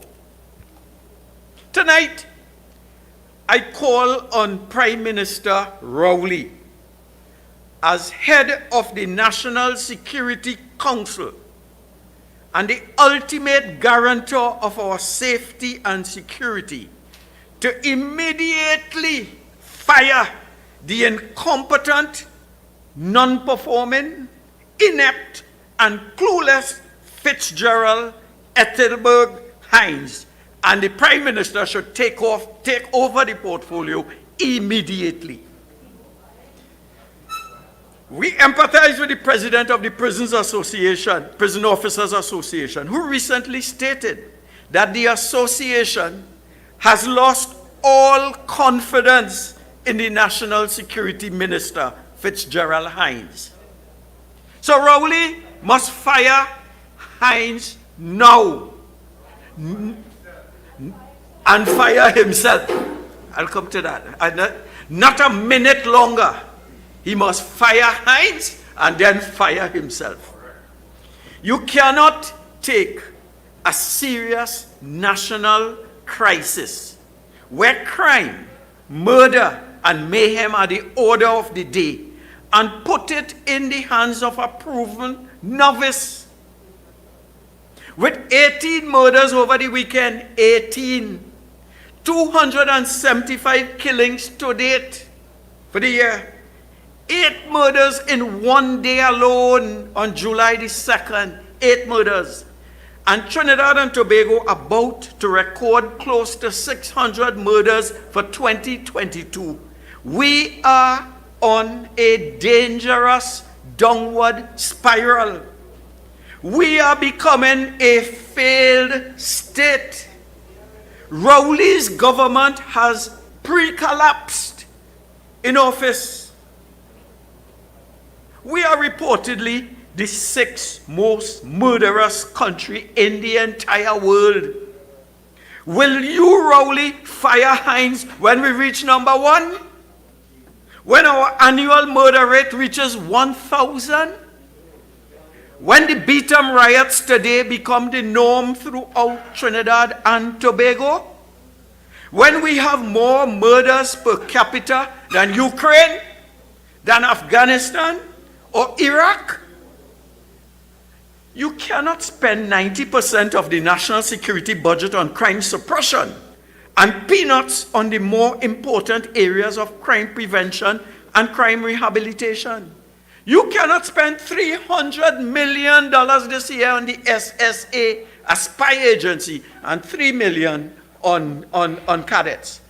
Only $7 million on vision on mission. 7 million, but 300 million on a spy agency. And it couldn't spy and tell you, inform you that today we were going to have riots. So it came as a surprise to the acting commissioner of police, a surprise to the Minister of National Security. And today they held a press conference to make an excuse. We are fed up of excuses. This is our great and glorious Trinidad and Tobago. And when you tell them about not spending money on crime prevention and crime rehabilitation, they say that the Ministry of Education and the Ministry of Sport and the new Foster's Ministry of Youth Development and National Service will pick up the slack. But we all know that individually and collectively, all 3 ministries are failing Trinidad and Tobago. They are monumental failures. Oh Lord, Dr. Rowley, you have tried Brigadier Dillon. That was followed by a bigger disaster called Stuart Young. And now you put the clueless Fitzgerald Ettelberg Hines. So I call on you to fire yourself. But as head of the National Security Council, you assume responsibility as Minister of National Security. Do it now. But let me level with you. Dr. Rowley is afraid to assume the portfolio of Minister of National Security. And I will tell you why he is afraid. It is because you, Keith Christopher Rowley, do not have a clue about how to solve crime. You never did, you do not know now, and you never will in future. And you are afraid to admit that you cannot deal with crime. You are no better than Dillon, no better than Young, no better than Hines. You are our crime-fighting failure in chief.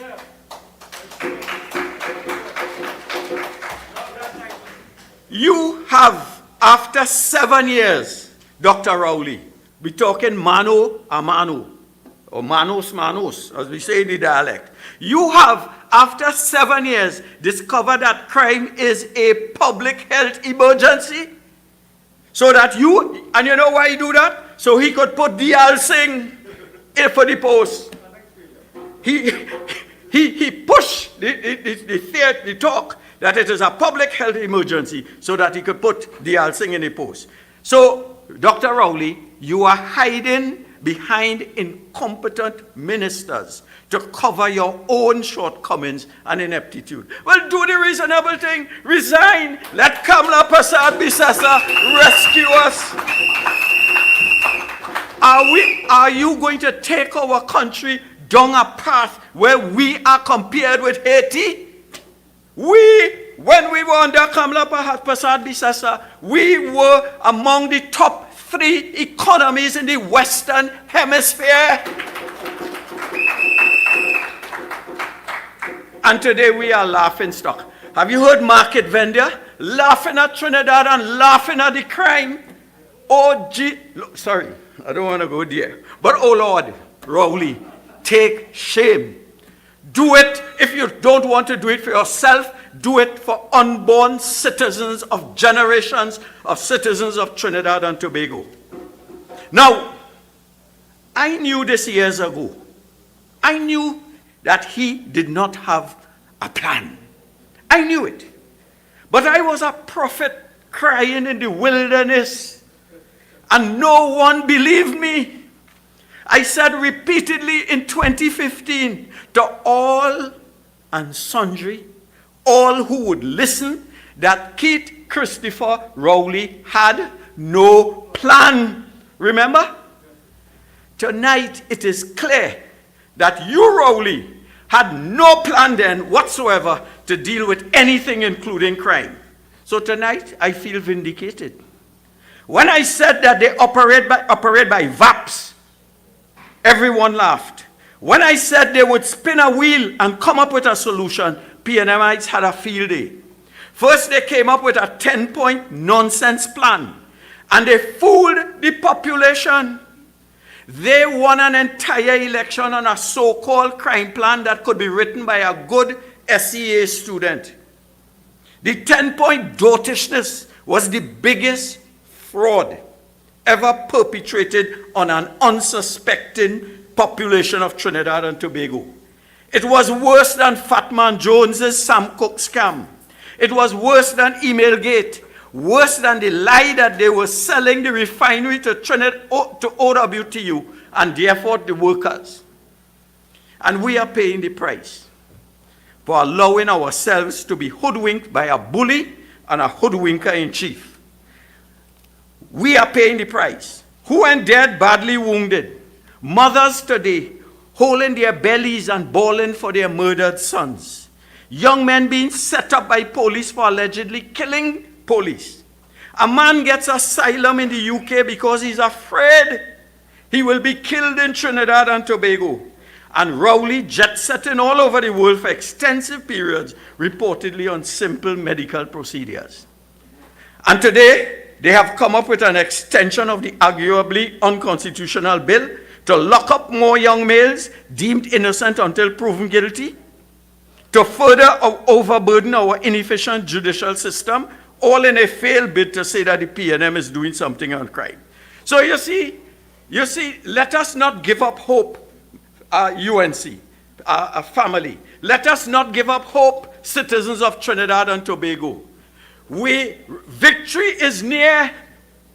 The leadership of the United National Congress will rescue this country. And we call upon you not to be fooled by Rowley and his wicked bunch of PNMites who do not know, have a clue to deal with the problems of this country. So we all know it. Whether it is the health sector, it has collapsed. The education system has collapsed. There are no jobs for university graduates. There is no future in this country. And young citizens are voting with their feet. They are leaving the country. So let us keep hope. Let us remember that this is our beloved country. And let us put our hands to the plow and rescue this country. And I call upon the leader, Kamla Persad-Bissessar. Come quick! Rescue us! We cannot take it anymore under this failed, vindictive, wicked, cruel, incompetent, inept People's National Movement. Thank you very much.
Thank you all very much. Good evening. UNC family, good evening. Good evening.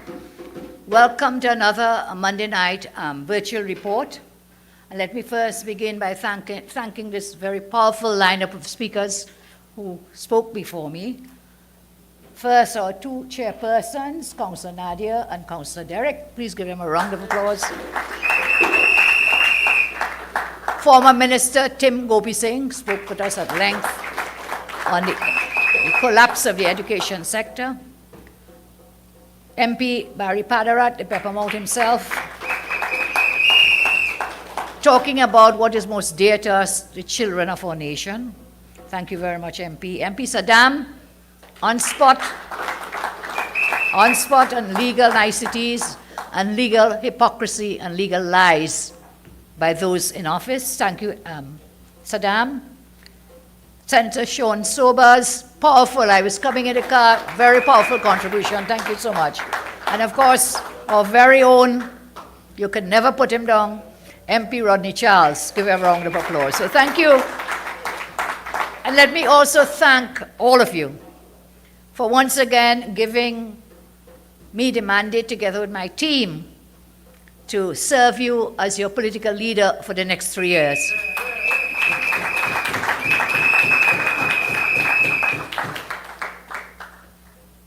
On behalf of the team who will speak as well tonight for a short while, I say thank you very much. We are very humbled.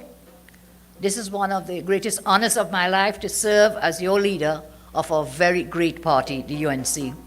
Thank you for the confidence placed in us, and I promise you, we will not disappoint you. We are UNC and proud. We are UNC and proud. I love my party, I love my country. We will continue to build and strengthen our party to reach even greater heights. Today, we can say that our party is united at a level never seen before. Our troops march together. We work together. We protect and defend each other legally and morally. Today, the rank and file members of our great party can rest assured that the representatives of the UNC under my leadership will not, and I say again, will not allow anyone to attack, to weaken, to divide our party. We will not allow it. Today, we are strong. New schools, paved roads, improved education, lower taxes, enhanced civil and human rights, legislating against discrimination, promoting transparency in governance, delivering service equally to all in our country. Those were the hallmarks of the government that I led. And tonight I heard Derek tell us some of the achievements of the PNM government. I want to endorse what Councillor Derek told us of the state of collapse that we are in, thanks to Rowley and his incompetent bunch. So our type of people-centered development, That is what the UNC stands for. We have delivered, we have the track record, and we can do it again, and we will do it again. Our great party will never stop fighting for each and every citizen of our country. We look forward again to serving the people of all of Trinidad and Tobago. We saw the videos on the social media today. But before we get there to see the chaos in Port of Spain, and some of my colleagues spoke about it before, let's just look at the headlines of all three daily newspapers today. All three, not one. You know, sometimes one will carry a little something, the other one will never even report on it, but look at these headlines. This is Trinidad and Tobago reporting front page newspapers today. Guardian, killing fields. Killing fields, Trinidad and Tobago. Daily Express, bloody hell. Today's front page of the Express, bloody hell. Today's front page of the Newsday, 2 men shot dead in Cocorite. Tears for victims. High driver among 4 killed in the North Coast shooting. And all of these headlines paint a bloody picture of Trinidad and Tobago. Rodney reminded us that we are now number 6 in the world. I think after this weekend, we're even better than number 6. Even worse than number 6, depending on which way you look at it.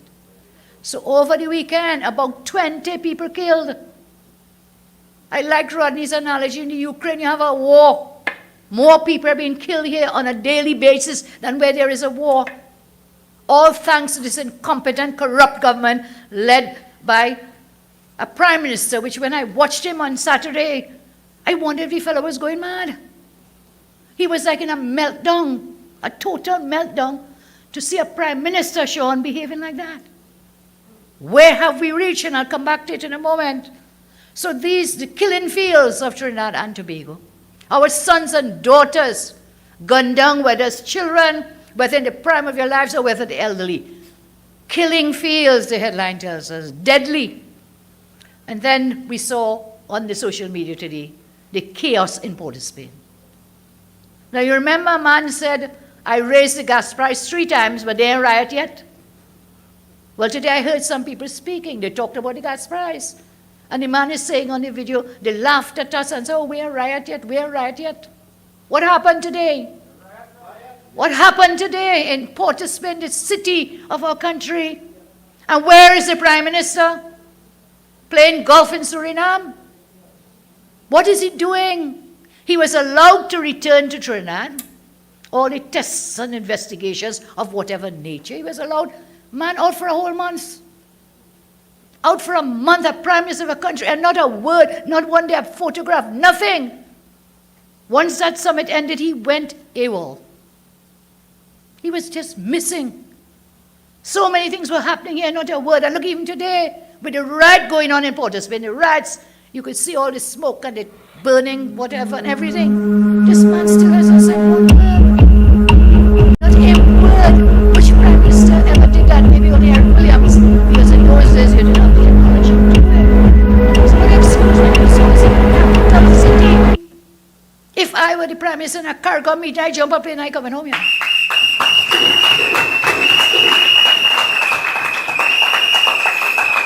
Because we always say, home first. Home first. But this Prime Minister doesn't seem to believe in that principle, home first. So we witnessed really shocking, terrifying scenes in Port of Spain. And I want to applaud the men and women in our protective services.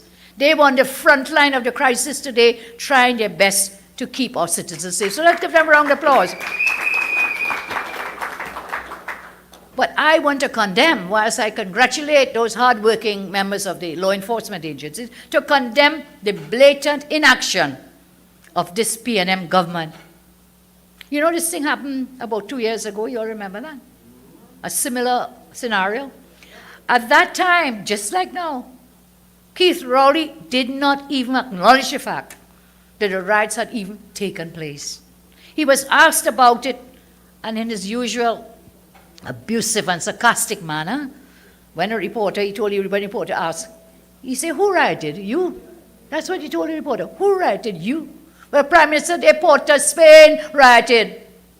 Look at the videos. You condemn social media. But if we didn't have that social media, we wouldn't know what was going on in this country. We would not know what was happening right here. So again, thanks to those brave souls on social media.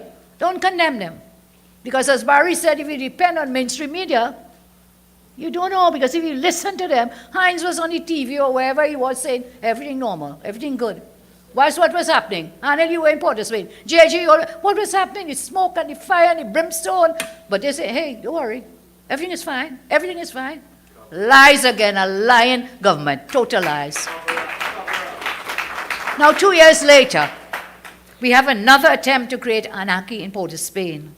Make no mistake, what happened today was complete lawlessness and mayhem. Let us not be proud of that. We could never be proud of the lawlessness. Yes, they're standing up for their rights, but there are lawful ways so to do. And the fact that people were driven to this is all in the fault, on the blame, on the shoulders of this wicked, corrupt PNM government. Not on behalf of citizens. There are areas in Port of Spain that have only known the PNM. They've been there PNM forever. And look at the state of those communities today, thanks to Rowley and his government. Where was Heinz? Where was Heinz during this chaos? Where he went, he was in hiding. He told reporters he was in a command center. Doing what? Commanding what? Exactly. Commanding what? Doing what? What were you commanding? And one of the communities there was yours. That you MP, you were one of them. It took another, gosh, let me not get too far. Another minister who now in charge of, what you call it, cotton bush and all such nice things. He was out there, they say, he putting out fire. He was out in burning tires. I don't know. Where is your Minister of National Security? Heinz, as Rodney said, and we all say, the prisoner's officer said, Heinz, you must go. The country saying you must go. You're the most incompetent national security minister. I never thought we could get somebody more incompetent than a fellow named Dillon. You remember Dillon? He was of elder abuse fame. You remember that? Elder abuse fame. Well, I thought we couldn't get worse than that until this incompetent Fitzgerald Heinz stepped down. Fitzy stepped down. And then again we saw Saturday. Boy, that thing was so painful to watch. I wanted to take off the feed. I didn't want to watch Rowley at the airport, but sometimes when things are very painful, we have to sit and grind your teeth and listen. A month, I say, AWOL Rowley finally was allowed to come back to Trinidad. And before I move on, he was hosted by the US. So let's wish the American people very happy 4th of July Independence Day. And that news conference on Saturday was a crazy news conference. If you all saw it, you would know that what we actually witnessed was an embarrassing Prime Minister essentially confessing that he's powerless and incompetent to govern the country. He made a confession. This confession is good for the soul. That's what he did on Saturday. After a whole month, endless scandals, storm, flood, murder spree, Rowley resurfaced and did what? To berate a reporter. And he did so wrongfully. I sent our team today a newspaper. I don't know if you all have it. I would like you all to see it. Darren Bahow. He berated Darren Bahow. Toting feelings for about 15 years, this is Rowley. This man toting feelings for 15 years about an alleged headline in a story written by Darren Bahow. And he berated the reporter, just like I say, you don't have this fella, we have to worry about his health. We have to worry if his mental health, I'm very worried about his mental health. Because he seems to forget a lot. He's just like his age, memory lapses. The man forgets. They all know start to forget when it suits them. So, I don't know if you have the clip at all. You have a clip there for us? Which one? You have the berating the reporter one? Let's run that in the meantime. But I sent it to Kevan and to Peter. The what? Let me ask you a question. I am not going to answer you. Sir, I don't have any personal grudge against It is not personal. I am just pointing out the role that the media is playing when there's malice. And if you believe the nonsense that somebody put on social media about me and due diligence, while I am representing this country as the Prime Minister of Trinidad and Tobago with dignity that you're not accustomed to, you're on your own with that. I am not going to go down that road with you. Because if there's another role you can play, you know, but you choose to play this role, and I will not go down there with you. If you know something otherwise, you print it without my comment. Is there any other question? Sir, on March 16th... Is there any other question from anybody else? Sir, on March 16th, you appointed Mr. Reginald Armour as the Attorney General.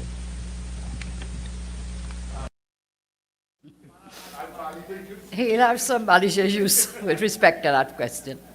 So he could not face the questions. And you can see how easily he melts down. Imagine this is a man in a negotiation room. And the minute things get difficult, it's like a tantrum. He throws a tantrum. I don't know what kind of madness is going on in this man's head. But mental illness is a very serious issue, and I take it very seriously. I'm not making a joke here. I'm serious that this man's behavior and stability is a grave cause for concern. So here we are, 15 years later. He taught in feelings about Darren Mahou. And he says that Darren Mahou, I hope they could find it, Darren Mahou said he appeared in court. He said when you use the word appear, that's like in some criminal case. Well, first of all, the man doesn't even know what the word appear means. Totally clueless. Okay, so look what the headline says. Will someone read it? You see anything about the word appear up there? This is the headline from the story written by Darren Mahou, that he was complaining about, that they put him saying that he appeared, and that means he's a criminal. Well, I don't know if that's a Freudian slip. I really can't say when he's talking about criminal matters. I really don't know what he knows. We don't know. Rowley makes first court showing in landed matter. And when you read the story, it was totally legit. Nothing more criminal that Rowley had filed this matter against the Integrity Commission about the landed matter, which was about whether he should be charged and so on for somebody thieving materials from the hospital in Tobago. And so, gravel. So first of all, he taught in feelings 15 years later and lies. Nothing about appearance. It is that first, whatever. You've seen it. He lied. Clear and swear, lied. His skin, you know, I say people are thin skin, or that fella's skin thinner than a grape. The skin of grapes or mango or something, real thin skin, thin feelings. Rowley, by his own words, in that conference, admitted that his government has fallen. This is a man who stood up at a podium for nearly an hour, at a podium, and he literally threw his hands up in the air like a helpless fool when the media started to ask questions how to deal with all these problems in our country. He just went into meltdown. Saddam, I think, dealt with the issue that he lied about Armour being recused or disqualified. The court proceedings are there. Nowadays, you can get those things online. Saddam has a copy there. We all have it. There's nothing about Armour recusing himself. He attempted to say he recused himself, but ex post facto, after the fact. After he'd already meddled up in the people's business, he then tries to say, well, I accuse myself. But the judgment says very clearly, Armour disqualified. Sequel law, automatically disqualified. And we saw some lawyers today bearing on it, but you know, they're so nice to the PNM that even when they buff in the PNM, they have to find Kamla name and the UNC somewhere in it. I saw somebody write an article on Sunday. Something about whatever they were talking about was totally irrelevant, but they put 2 lines about Kamla win the UNC election, and maybe that's for the PNM to win. What that had to do with anything in the story? Nothing whatsoever. But I know if they don't put the UNC in it, they don't put Kamla name in it, nobody will read those stories. That's why they put Kamla picture, UNC pictures, and the UNC name in almost everything, so at least somebody will read them. So they go out there, they're so nice, the lawyers are saying, listen, it's not true, they won't say he lied, but we know recusal is a totally different thing from lying. And the question arises, who told the Prime Minister that? Did the AG have a memory lapse again and lie to the Prime Minister, tell the Prime Minister, Mr. Prime Minister, I recuse myself, don't worry those people. Was it Armour who told him that? Or was it the former AG who told him that? Faris, huh? Who told him that? Because he caused the Prime Minister, or he caused himself, but he's so blind to the reality that he stands again after a month to speak to the people of our country, and he lies square and bold-faced, as to say.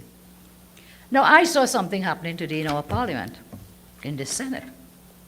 Senators are here. I want to congratulate our senators today. Tremendous job. A tremendous job. And I want to tell you, I didn't intend to speak about this tonight, you know. But sometimes things happen and you're forced to speak. I was planning to speak in the Parliament tomorrow on the bail amendment bill, all of us. Today, the senators did their job up in the Senate. And do you know what happened? The government has fallen in the Parliament of the Republic of Trinidad and Tobago. The government has fallen. At the end of their debate today, they adjourned the House, but listen to what was going on. We have to back up a little bit. Okay, I can back up. The Senate was convened urgently to come and deal with the bail amendment bill today in the Senate. You know what that bail bill was? It's not about giving you bail. It's about not giving you bail. It's no bail. No bail for persons charged for certain offenses, and you cannot get bail for 120 days. They're locking you down with no due process, so they're taking away your constitutional rights of liberty, not to be deprived of that liberty, or constitutional section 4 rights, not to be deprived of liberty without due process. So once they hold you, charge you, no bail for 120 days. Locked down inside there for 120 days. Then in other instances where the matter is called, no evidence is taken, I think it takes sometimes a year. For some person, you could be inside there for a year and you cannot apply for bail. So there's a constitutional right for bail, the right to apply. We are not saying give everybody bail, but that is a function of the judiciary, not of the Parliament. That is one of the fundamental pillars of the rule of law. And that is not just a breach of Section 4 rights. Our Constitution codified the common law, which includes the right to apply for bail. So it's a Section 5 right as well in the Constitution that was being breached with this. Section 5 rights to tell a person, I'll lock you up, and no bail. No bail, stay inside. So Section 4 rights breach. Section 5 rights breach. More Section 4 rights breach because it comes about equality of treatment of persons before the law, protection of the law. So you can't say, I'm taking Anil. You see, he may be Darren Baho and you're asking too much bad questions. I'm going to lock him up and no bail. That cannot be. These are fundamental rights that are pillars of the jurisprudence and the law of the land that we live under. And when you interfere with them, what you are doing, you're really running down into dictatorship and tyranny that we keep talking about. And there it goes. So we said, last time I had to back up again. The last time they brought this bail amendment bill, they were coming to renew it, to continue it. In 2019. And we in the opposition stood firm and we said, no, we did not support it. It was defeated. And they went all over the country crying and singing and wailing and weeping and gnashing teeth. You remember that? Oh, it's Kamla, it's the UNC. They love the criminals. They love the criminals. Blame Kamla, blame the UNC. I did something then which I regret today, but I gave them the benefit of the doubt. We gave them the benefit of it. We said, listen, if you really think this thing is so important and it's going to help you to solve the crime, we are prepared. Even though this bill will now be dead in the present sitting of the Parliament, we will waive with you by consent the standing orders to allow for the bill to come back in the Parliament, and we will support you and give you the majority. So said, so done, but we recommended several amendments, one of which was for the Minister of National Security every 6 months to come to the Parliament and give a report of how many people were detained and held on that didn't get bail. No, they didn't want that. Several things. We said, look, giving a benefit of. They got that for 3 more years, for 2019 to know. That bill, the 2019 bill, will expire August, 4th, somebody? The 4th. So in this last minute in the Parliament, they run down the road, Rush in, rush in. We need it, we need this bill. Too much crime, too much crime. Well, let me ask you a question, and somebody said, I think Saddam tonight. If this bill was working so good to stop crime, why you have so much crime still? Why you had 20 killings yesterday? The crime has increased.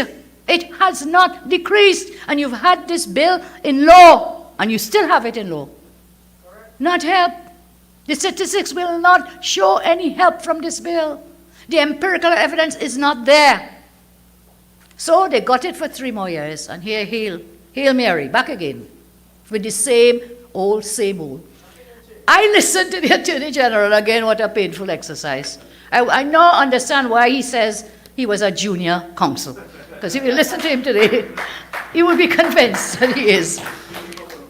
Yes. So listening to this disgraced AG today, you know, he did a Foster.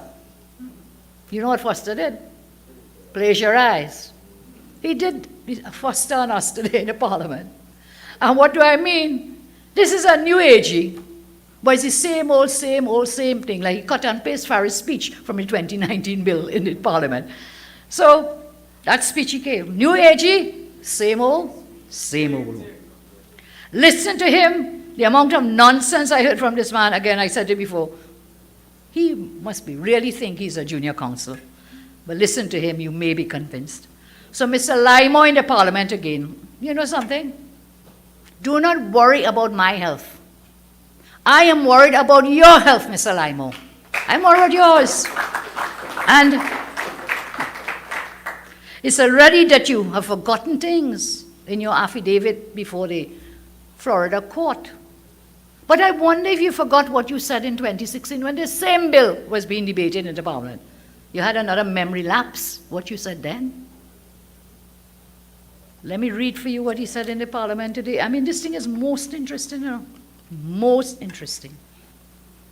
He comes to Parliament doing what? Piloting this bail amendment bill, which is to give life to the same 2019 bill and the same 2016 bill to lock you up without the right to apply for bail. Hear what he says. By way of summary, Madam President, I quote from the Hansard we got from the Parliament, I will today make the following 5 or more points. 1, this government has a constitutional responsibility to govern by legislating for an amendment to Act 17. 2, the government accepts the Supreme Court of Appeal in the Gopi Charles matter. I'll come to that in a moment. 3, the government has appealed that decision, that is before the Apex Court, the Judicial Committee of the Privy Council.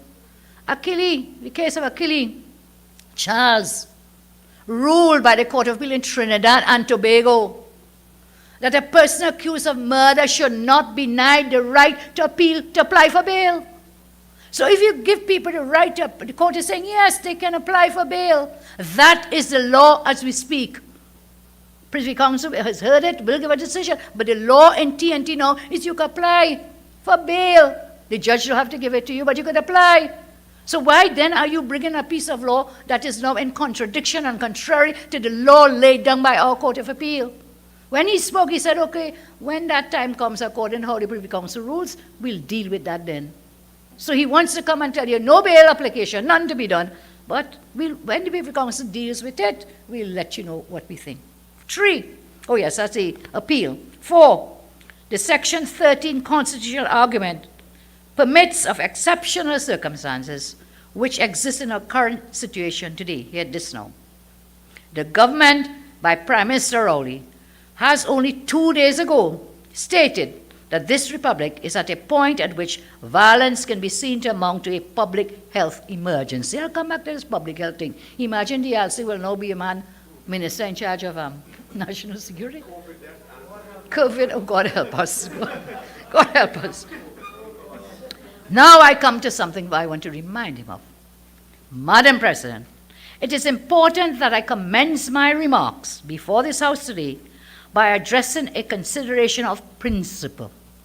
I remark on the fact, very boastful, that today I stand here and I am privileged so to do as Attorney General of the Cabinet of the Government of Trinidad and Tobago. Doesn't end. Well, they top the descant. So he's now speaking as the AG of a country.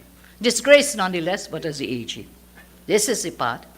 On June 28, 2016, I had the privilege and honor to serve as the president of the Law Association of Trinidad and Tobago. And here he describes the Law Association. This is the same Law Association Rory lambasted on Saturday.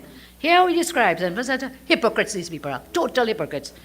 Served as the president of the Law Association.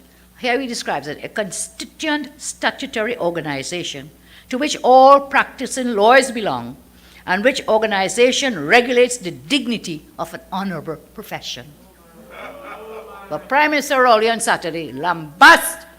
The Law Association is a statutory body created by law, created by statute in the Parliament of the Republic of Trinidad and Tobago. And all their duties and regulations are by the law. But the Prime Minister will lambast them, but his AG here push him on the bus. Because the AG saying, no, they are the ones who the dignity, regulate the dignity. I stood there, and he says, in that capacity, as, of the dignity of the honorable profession. In that capacity, he says, in 2016, with reference to a previous incarnation of the legislation we speak of today, I stood then in the name of the Law Association and declared, on behalf of that association, that predecessor bill, you understand, predecessor bill is the one that came before this, they all have the same provisions. That bill, which sought an extension of the operation of the Bail Act until 15 August 2018, an extension of the Anti-Gang Act 2011, could not be supported then by the Law Association for the reason that those two proposed pieces of legislation were inconsistent with, among things, legislation which was reasonably justifiable in a society that had a proper respect for the rights and freedoms of the individual. Here's it. In this document, check it out, check this signature. Whose signature is that? Same Limo. Limo. He raised 5 points in this on behalf of the Law Association, signed under his hand. Nice signature. You all seen it? Yes, well, we'll come to that. Don't rush, don't rush, don't rush. Don't rush. He says in this 5 reasons why the Law Association could not support this same bill in its previous incarnation. 1, 2, 3, 4, 5. 1. Since their initial introduction, neither piece of legislation has acted as a deterrent to the commission of serious crime. Nor has there been any explanation or statistics presented to show that either piece of legislation has reduced crime. So you say it hasn't worked. 2. The pre-trial detention of persons without bail for a period of 120 days is not reasonably justifiable in a society that has a proper respect for the rights of the freedoms of the individual. Yeah. No, he's sounding like a junior counsel. 3. Or a note-taker. 3. And at this point, he was already a senior counsel, by the way. 3. In fact, the legislation whose life would be extended under the amendments has significantly increased the number of persons on remand.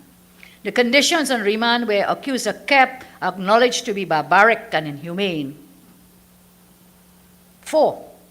The significant deficiencies of the forensic system resulted in unreasonably delay in testing and so on, is that people may not get their matters heard at minimum 2 to 3 years. Well, we know it's far more than that. Wouldn't get their matter heard, so you locked down inside a jail. 5. There are no safeguards against malfeasance by police officers. In a situation in which the mere mention of a police complaint of suspicion and possession of a firearm, or something resembling a firearm, invokes the no bail provision. See that? The Law Association does not therefore support the extension of the lives of these 2 bills, the bail bill and the anti-gun. Why the change? Why has he once again switched sides? In the Piaco matter, he switched sides, remember? Today he was for them, next day he was for who? Yeah. Switch sides, the hypocrisy of these people sitting in high office in this land. But he does try to explain what has changed. I listened as well, but I was happy we got the written record. So first of all, I'm saying he did admit maybe he did his due diligence and jogged his memory to say, well, hey, I signed that letter. Somebody say, hey, boy, don't get in the same trouble again, Last time you didn't remember, Hey, go and check, you signed this thing, So he comes and says, well, yes, we didn't support it. But look here now. Today, as I stand here to persuade this House to pass legislation on a continuation of the same subject, it is my solemn responsibility to persuade this House that in the changed and current circumstances of TNT Day, that bill must be continued and extended. In the changed and current circumstances of TNT today, that bill must be continued and extended. And I say by way of prefatory remarks, in order to guard against any suggestion that with what I said in 16 as President of the Law Association, I am being inconsistent with what I say today in July 22. He continues, the circumstances are changed, and I have the privilege and the honor and the solemn responsibility to look at this legislation, this bill, through the lens of an entirely different perspective. That is to say, as the Attorney General of this country, with a mandate of the government to govern this country responsibly. What has changed? What has changed? He has started to drink Balisé juice. The lens has changed because he's now wearing the lens of a stooge AG, drinking the Balisé juice of the PNM. What has changed? What has changed? I was still waiting to hear the change, Change circumstances. First, he gives a change. He himself identifies the change first, which is, I am now speaking, I am the Attorney General of Trinidad and Tobago. Eat a food. Eat a food. He goes on. Therefore, by this bill, more and more, which we don't need to go through. I want to tell you what he says about the changes, because I was waiting. I called Saddam, I said, Saddam, listen. I want to hear what has changed. Where are the statistics? I'll find it for you here. I wrote it. So he says it's changed. Serious crimes are people in custody, the general interest of the community, or young women, or young men, or elderly, or general citizenry. Look, all of them under pressure. Trouble. So where is the pepper spray legislation? You come back to talk about these women and think, well, it's shame. Where is the pepper spray? Where is the GPS bracelet we passed the law for?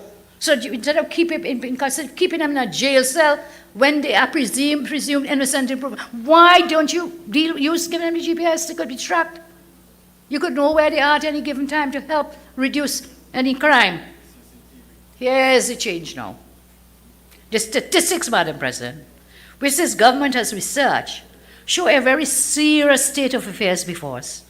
TNT has continued to see alarming figures as it relates to serious crimes, including murders, violent sexual offenses, and firearms. But when he gives the numbers, and we know, even though this law has been in place since 2016, these serious crimes have been increasing and increasing and increasing and increasing. So it is very clear it is not working. So that is not a justification. That is not a change. The only change, you're drinking Balisé juice and eating a food from the treasury. That's a change. That is the change, hypocrisy. And we sit down here and let these things pass and we say nothing. We say nothing, and you have a prime minister, when you ask him about due diligence, poor Darren Bahau, we had to at least compliment him for trying, and he stayed very calm. Stayed very calm. He kept repeating about due diligence in appointed ammo. None was done too, because you would have known if you want to come back with this bail thing.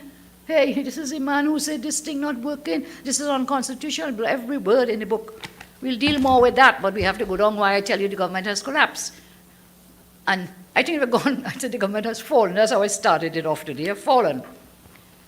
So, here we go. Senate, do it today, whatever happened. They sent to members, to our Chief Whip, David Lee, to inform members from the Secretariat of the Parliament to tell us that on the 5th of July, which is tomorrow, Tuesday, 5th July, giving us notice that the House, that's us MPs now, will be doing this bail bill in the House.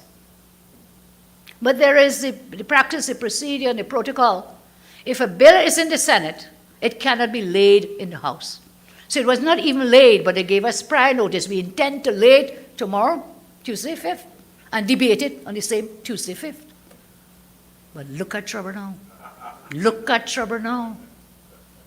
Look at trouble.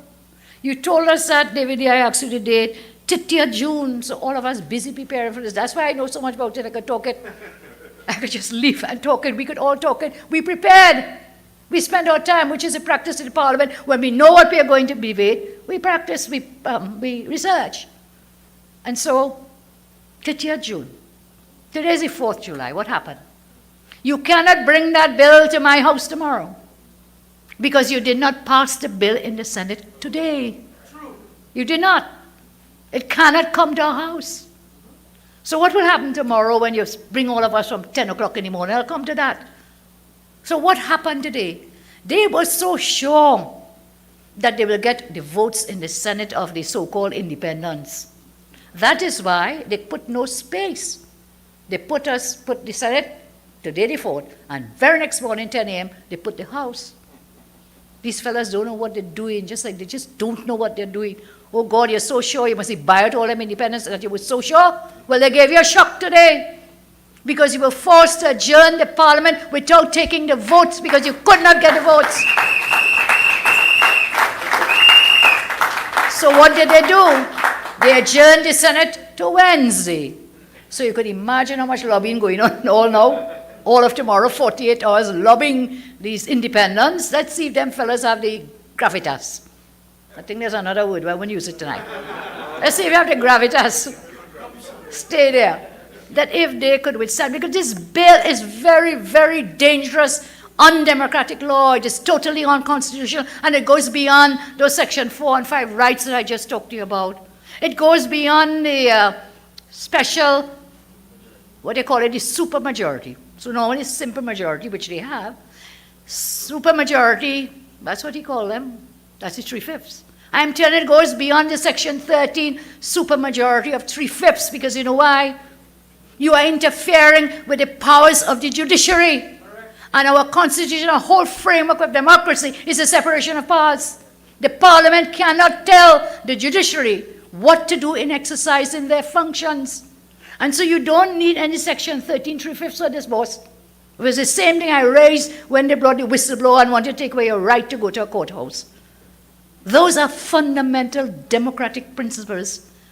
A famous case I read years ago and has stayed with me forever. It is a case out of Mauritius known as Coriati and the state.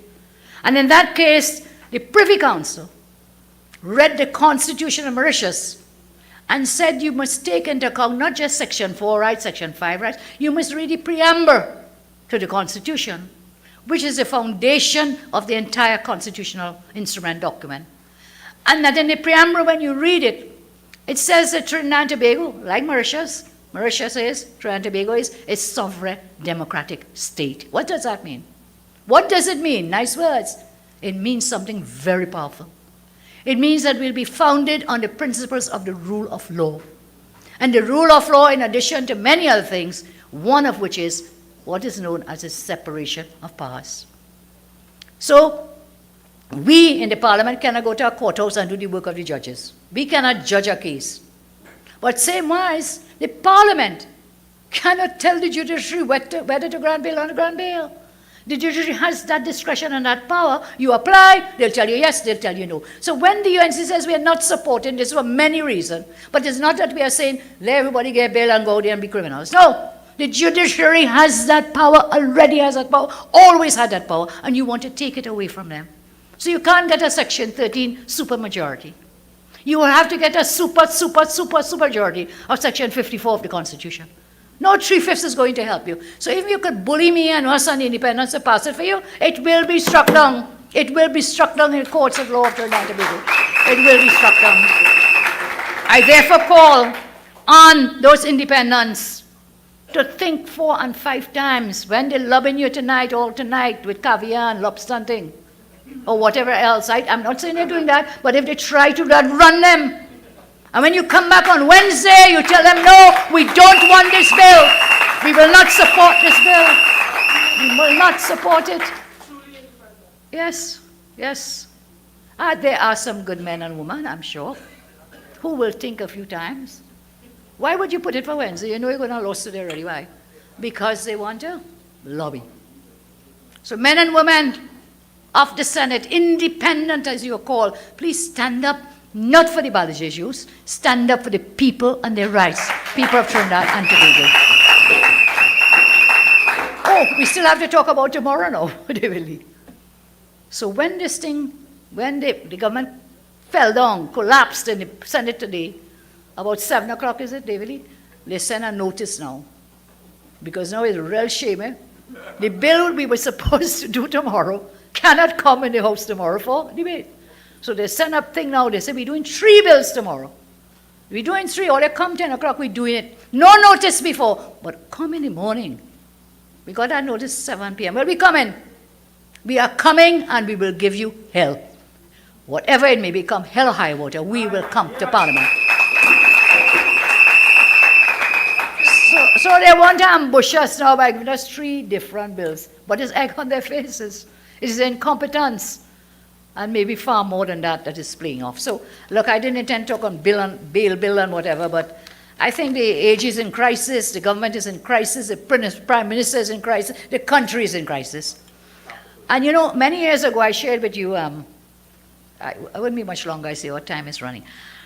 I worked as a secondary school teacher, I'm very proud of that. I worked as a lecturer at the University of the West Indies, so my background is in education. And sometimes it makes me able to spot when some people simply need to go back to school. And I am of a respectful view that Rowley clearly needs a refresher course in reading and comprehension. When asked how he behaved, when they asked about the Lioness Grace AG, look at how he behaved. We mentioned it about the disqualification. Go and check the meaning of disqualify and recusal like you don't know the difference. Go and check the meaning before, what was it, when he went to court, appeared in a court and showing up in a court. And by the way, whatever became of all that gravel and thing that was missing from that hospital. So, friends, I close tonight just to remind you, tomorrow we'll be in Parliament to do our duty on behalf of the people of Trinidad and Tobago. And we will see how things play out in the days to come. The Parliament is going to shut down on Friday, and that's why they started to rush to bring all these bills. All of the week before, they adjourned a week when this man was missing. You know, all these times, no Parliament. Suddenly everything's crush, because you have to close Parliament. I told you I'll come back to this issue of public health emergency.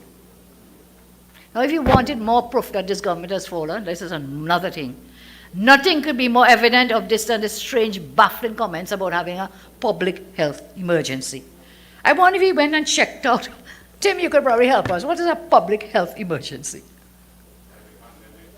The term public health emergency means, Rowley, an occurrence or imminent credible threat of an illness or health condition caused by bioterrorism, epidemic or pandemic disease, or novel and highly fatal infectious agents or biological toxin that poses a substantial risk of a significant number of human fatalities or incidents of permanent long-term disability. Such illness or health condition includes illness or health resulting from natural disaster. So where is violence? Yeah, that's the only thing happening. The PNM are already, they are the natural disasters. So nonsense kind of talk about this public health emergency. And, you know, as I already said, and we all cringe at the thought that the Alsing will now be the man. One tear, the Alsing crying or crocodile tears all about will be the man to take care of our health issues. I had lots more to say. I want to remind you, Mr. Raul, we haven't forgotten you and Inez Gator. I had planned to repeat it tonight and remind us when you got a discount to buy this apartment up in, where was it?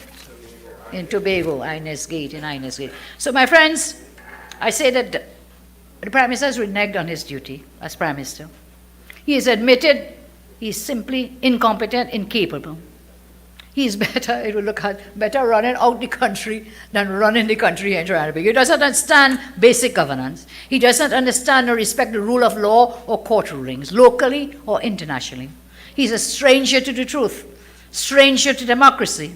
He lacks humanity, he lacks common sense, comprehension skills, and behaves in a very confused and crazy manner sometimes, uttering strange things about our future.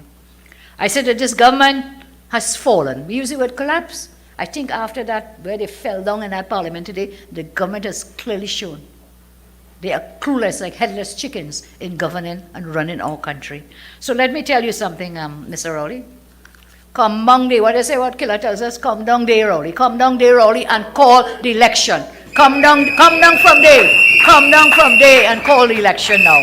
I thank you and God bless you. And as I thank you again from all of us, our team would like to share with you, these are the members of your new national executive, so if you can make your way, please, to the microphone. And then you are to take your oath, if I'm not mistaken.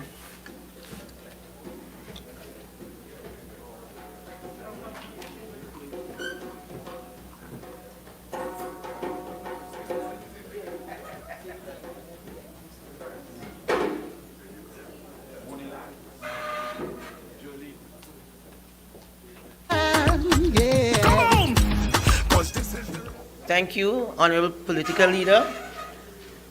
My name is Jaylene John, one of your 3 Deputy Political Leaders of the United National Congress. I really want to thank our supporters and by extension Trinidad and Tobago for giving Kamla Persad-Bissessar and the STAR team an overwhelming mandate, and I must say in the rain, on Sunday 26th of June. Thank you so much. The rain on the floods. You can stay Thank you, Political Leader. All I can say, I'd like to congratulate, my name is David Lee, Member of Parliament, Pointe-a-Pierre. I would like to congratulate our Honorable Political Leader, the Honorable Kamla Persad-Bissessar, on her massive victory last Sunday. I also like to thank her for the opportunity to serve as as one of her deputy political leaders on her dynamic team. Our STAR team is fully representative of our nation, as you see here tonight, and even more important, it has a right mix of youth and experience and diversity. So I'd like to thank you, the activists, our family, our UNC family, and all the councillors. I thank you so much. I thank you. Thank you very much, Political Leader. Congratulations to the Political Leader and the entire STAR team on an overwhelming victory on Sunday's election. We also want to thank all of you members of the party for braving the weather and coming out in your thousands to give support to this team. We thank you from the bottom of our heart, and the biggest thanks we will give is to remove Keith Rowley and the PNM. Thank you. God bless. Thank you, Political Leader. My name is Devendranath Tanku, and I am honored to have been selected and elected as the chairman of our beloved party. I would also want to congratulate the Political Leader for her 1,000-to-1 victory, an endorsement we have never had in this country so far for a Political Leader. Thank you all very much. Good evening, my UNC family. My name is Khadija Amin.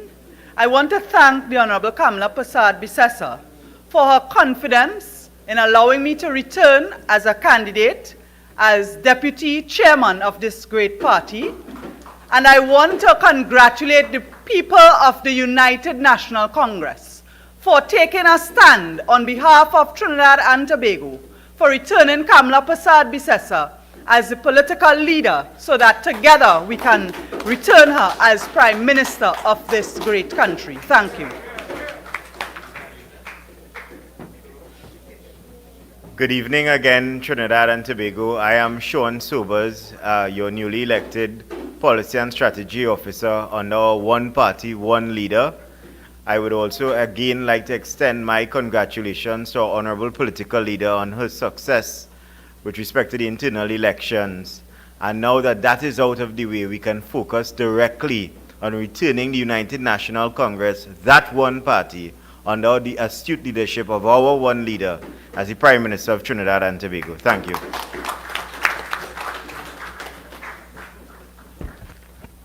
Honorable Political Leader, and to you, our supporters of Trinidad and Tobago, a pleasant good evening.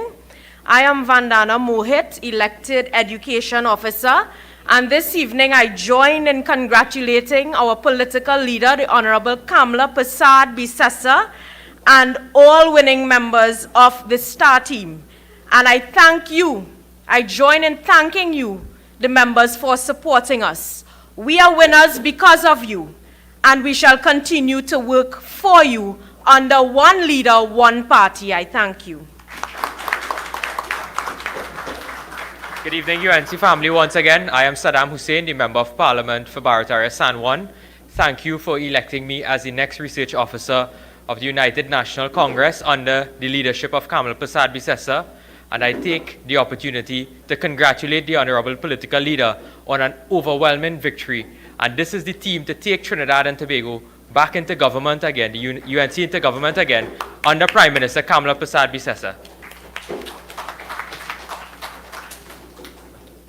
Good afternoon, and special good afternoon to my leader, the Honorable Kamla Persad-Bissessar, who has just recently been elected the leader of the UNC and will come again to be the Prime Minister of Trinidad and Tobago. My name is Don Sylvester, and I pledge support for our leader and our team, and I want to congratulate our team at this juncture. So let's get to work and ensure that we win the upcoming elections and put Kamla Persad-Bissessar back as Prime Minister of Trinidad and Tobago.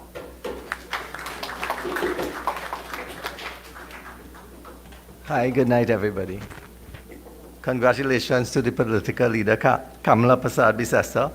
My name is Neil Gosain, and I'm honored and glad to be selected as your treasurer in the NATEX internal elections.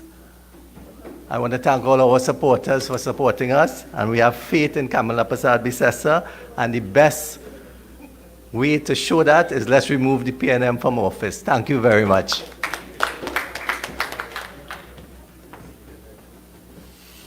Thank you very much, political leader. A pleasant good night, brothers and sisters. I am Ravi Ratiram, your party organizer, and I take this opportunity to thank all of you. Despite the inclement weather we faced on the 26th of June, you all came out in your numbers and placed your confidence in our leader and this national executive that has been elected into office to serve you. Now that the elections are behind us and the elections are over, I use this opportunity to invite each and every one of you to come forward and let us continue to grow and strengthen our party as we prepare for whether the local or the general comes. We prepare to return the UNC into government and to return our political leader, Honorable Kamla Persad-Bissessar, as our next Prime Minister. Thank you very much. Good night, UNC family. I am Nicholas Morris, your International Affairs Officer.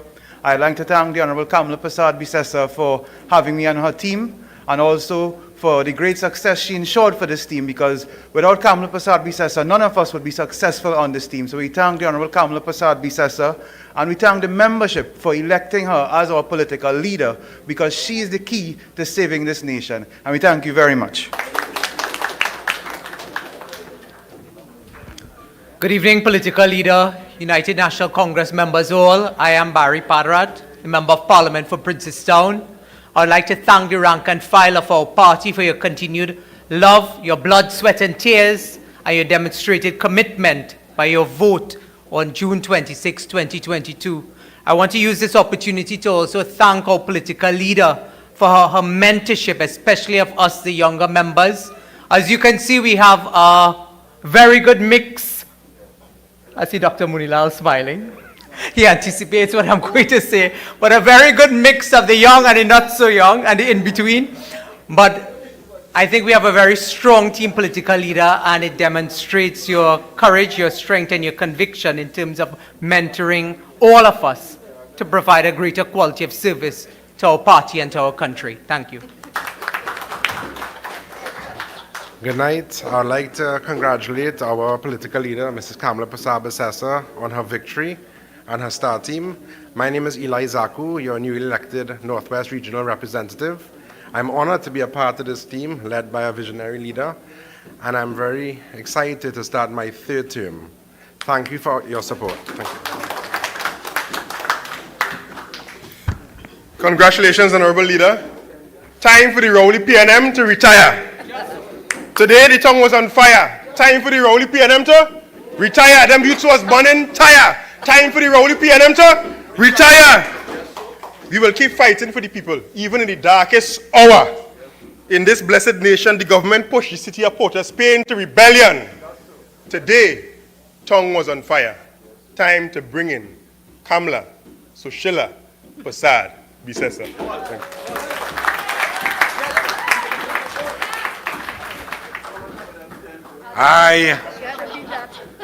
I am an Olympic coach. I coach athletes to beat the entire globe. So I do not congratulate our honorable leader for winning a local derby. She needs to be back where she earned a position. She deserved a position because of her intelligence, her heart, her soul, her leadership, her unity, and her patriotism. The job that she deserved was stolen from her by a pathological liar aided and abetted by the mass media that is compromised and an EBC that is infected with Balice juice. So this election, and I am Northeast representative, which means corridor. The PNM say I must win the corridor, so here we come. We come and we invite each and every member of the population to join the UNC, to return Kamla Persad-Bissessar to the position that she earned, rightfully so, the Prime Minister of the Republic of Trinidad and Tobago. So I thank you, the UNC rank and file. The party invites all. Call your coordinators, call your MPs, get your forms from your councillors, sign up, join the UNC ship. God bless. Sitaram. Assalamu alaikum.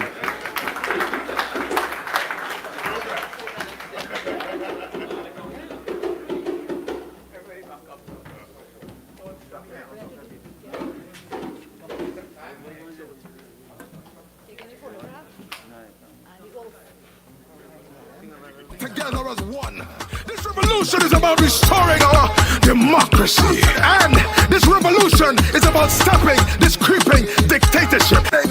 Welcome to the revolution. People crying out for justice.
Dictatorship.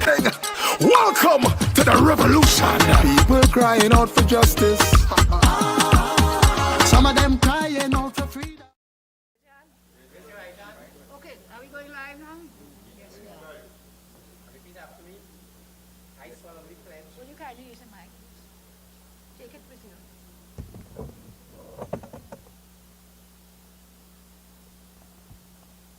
I solemnly pledge to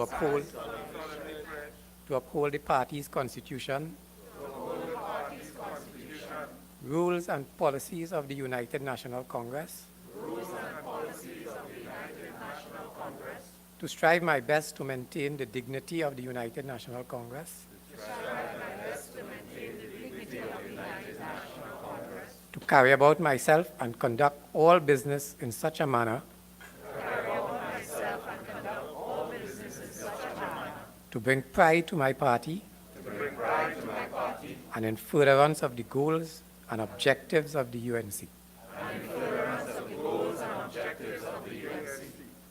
Thank you. Thank you.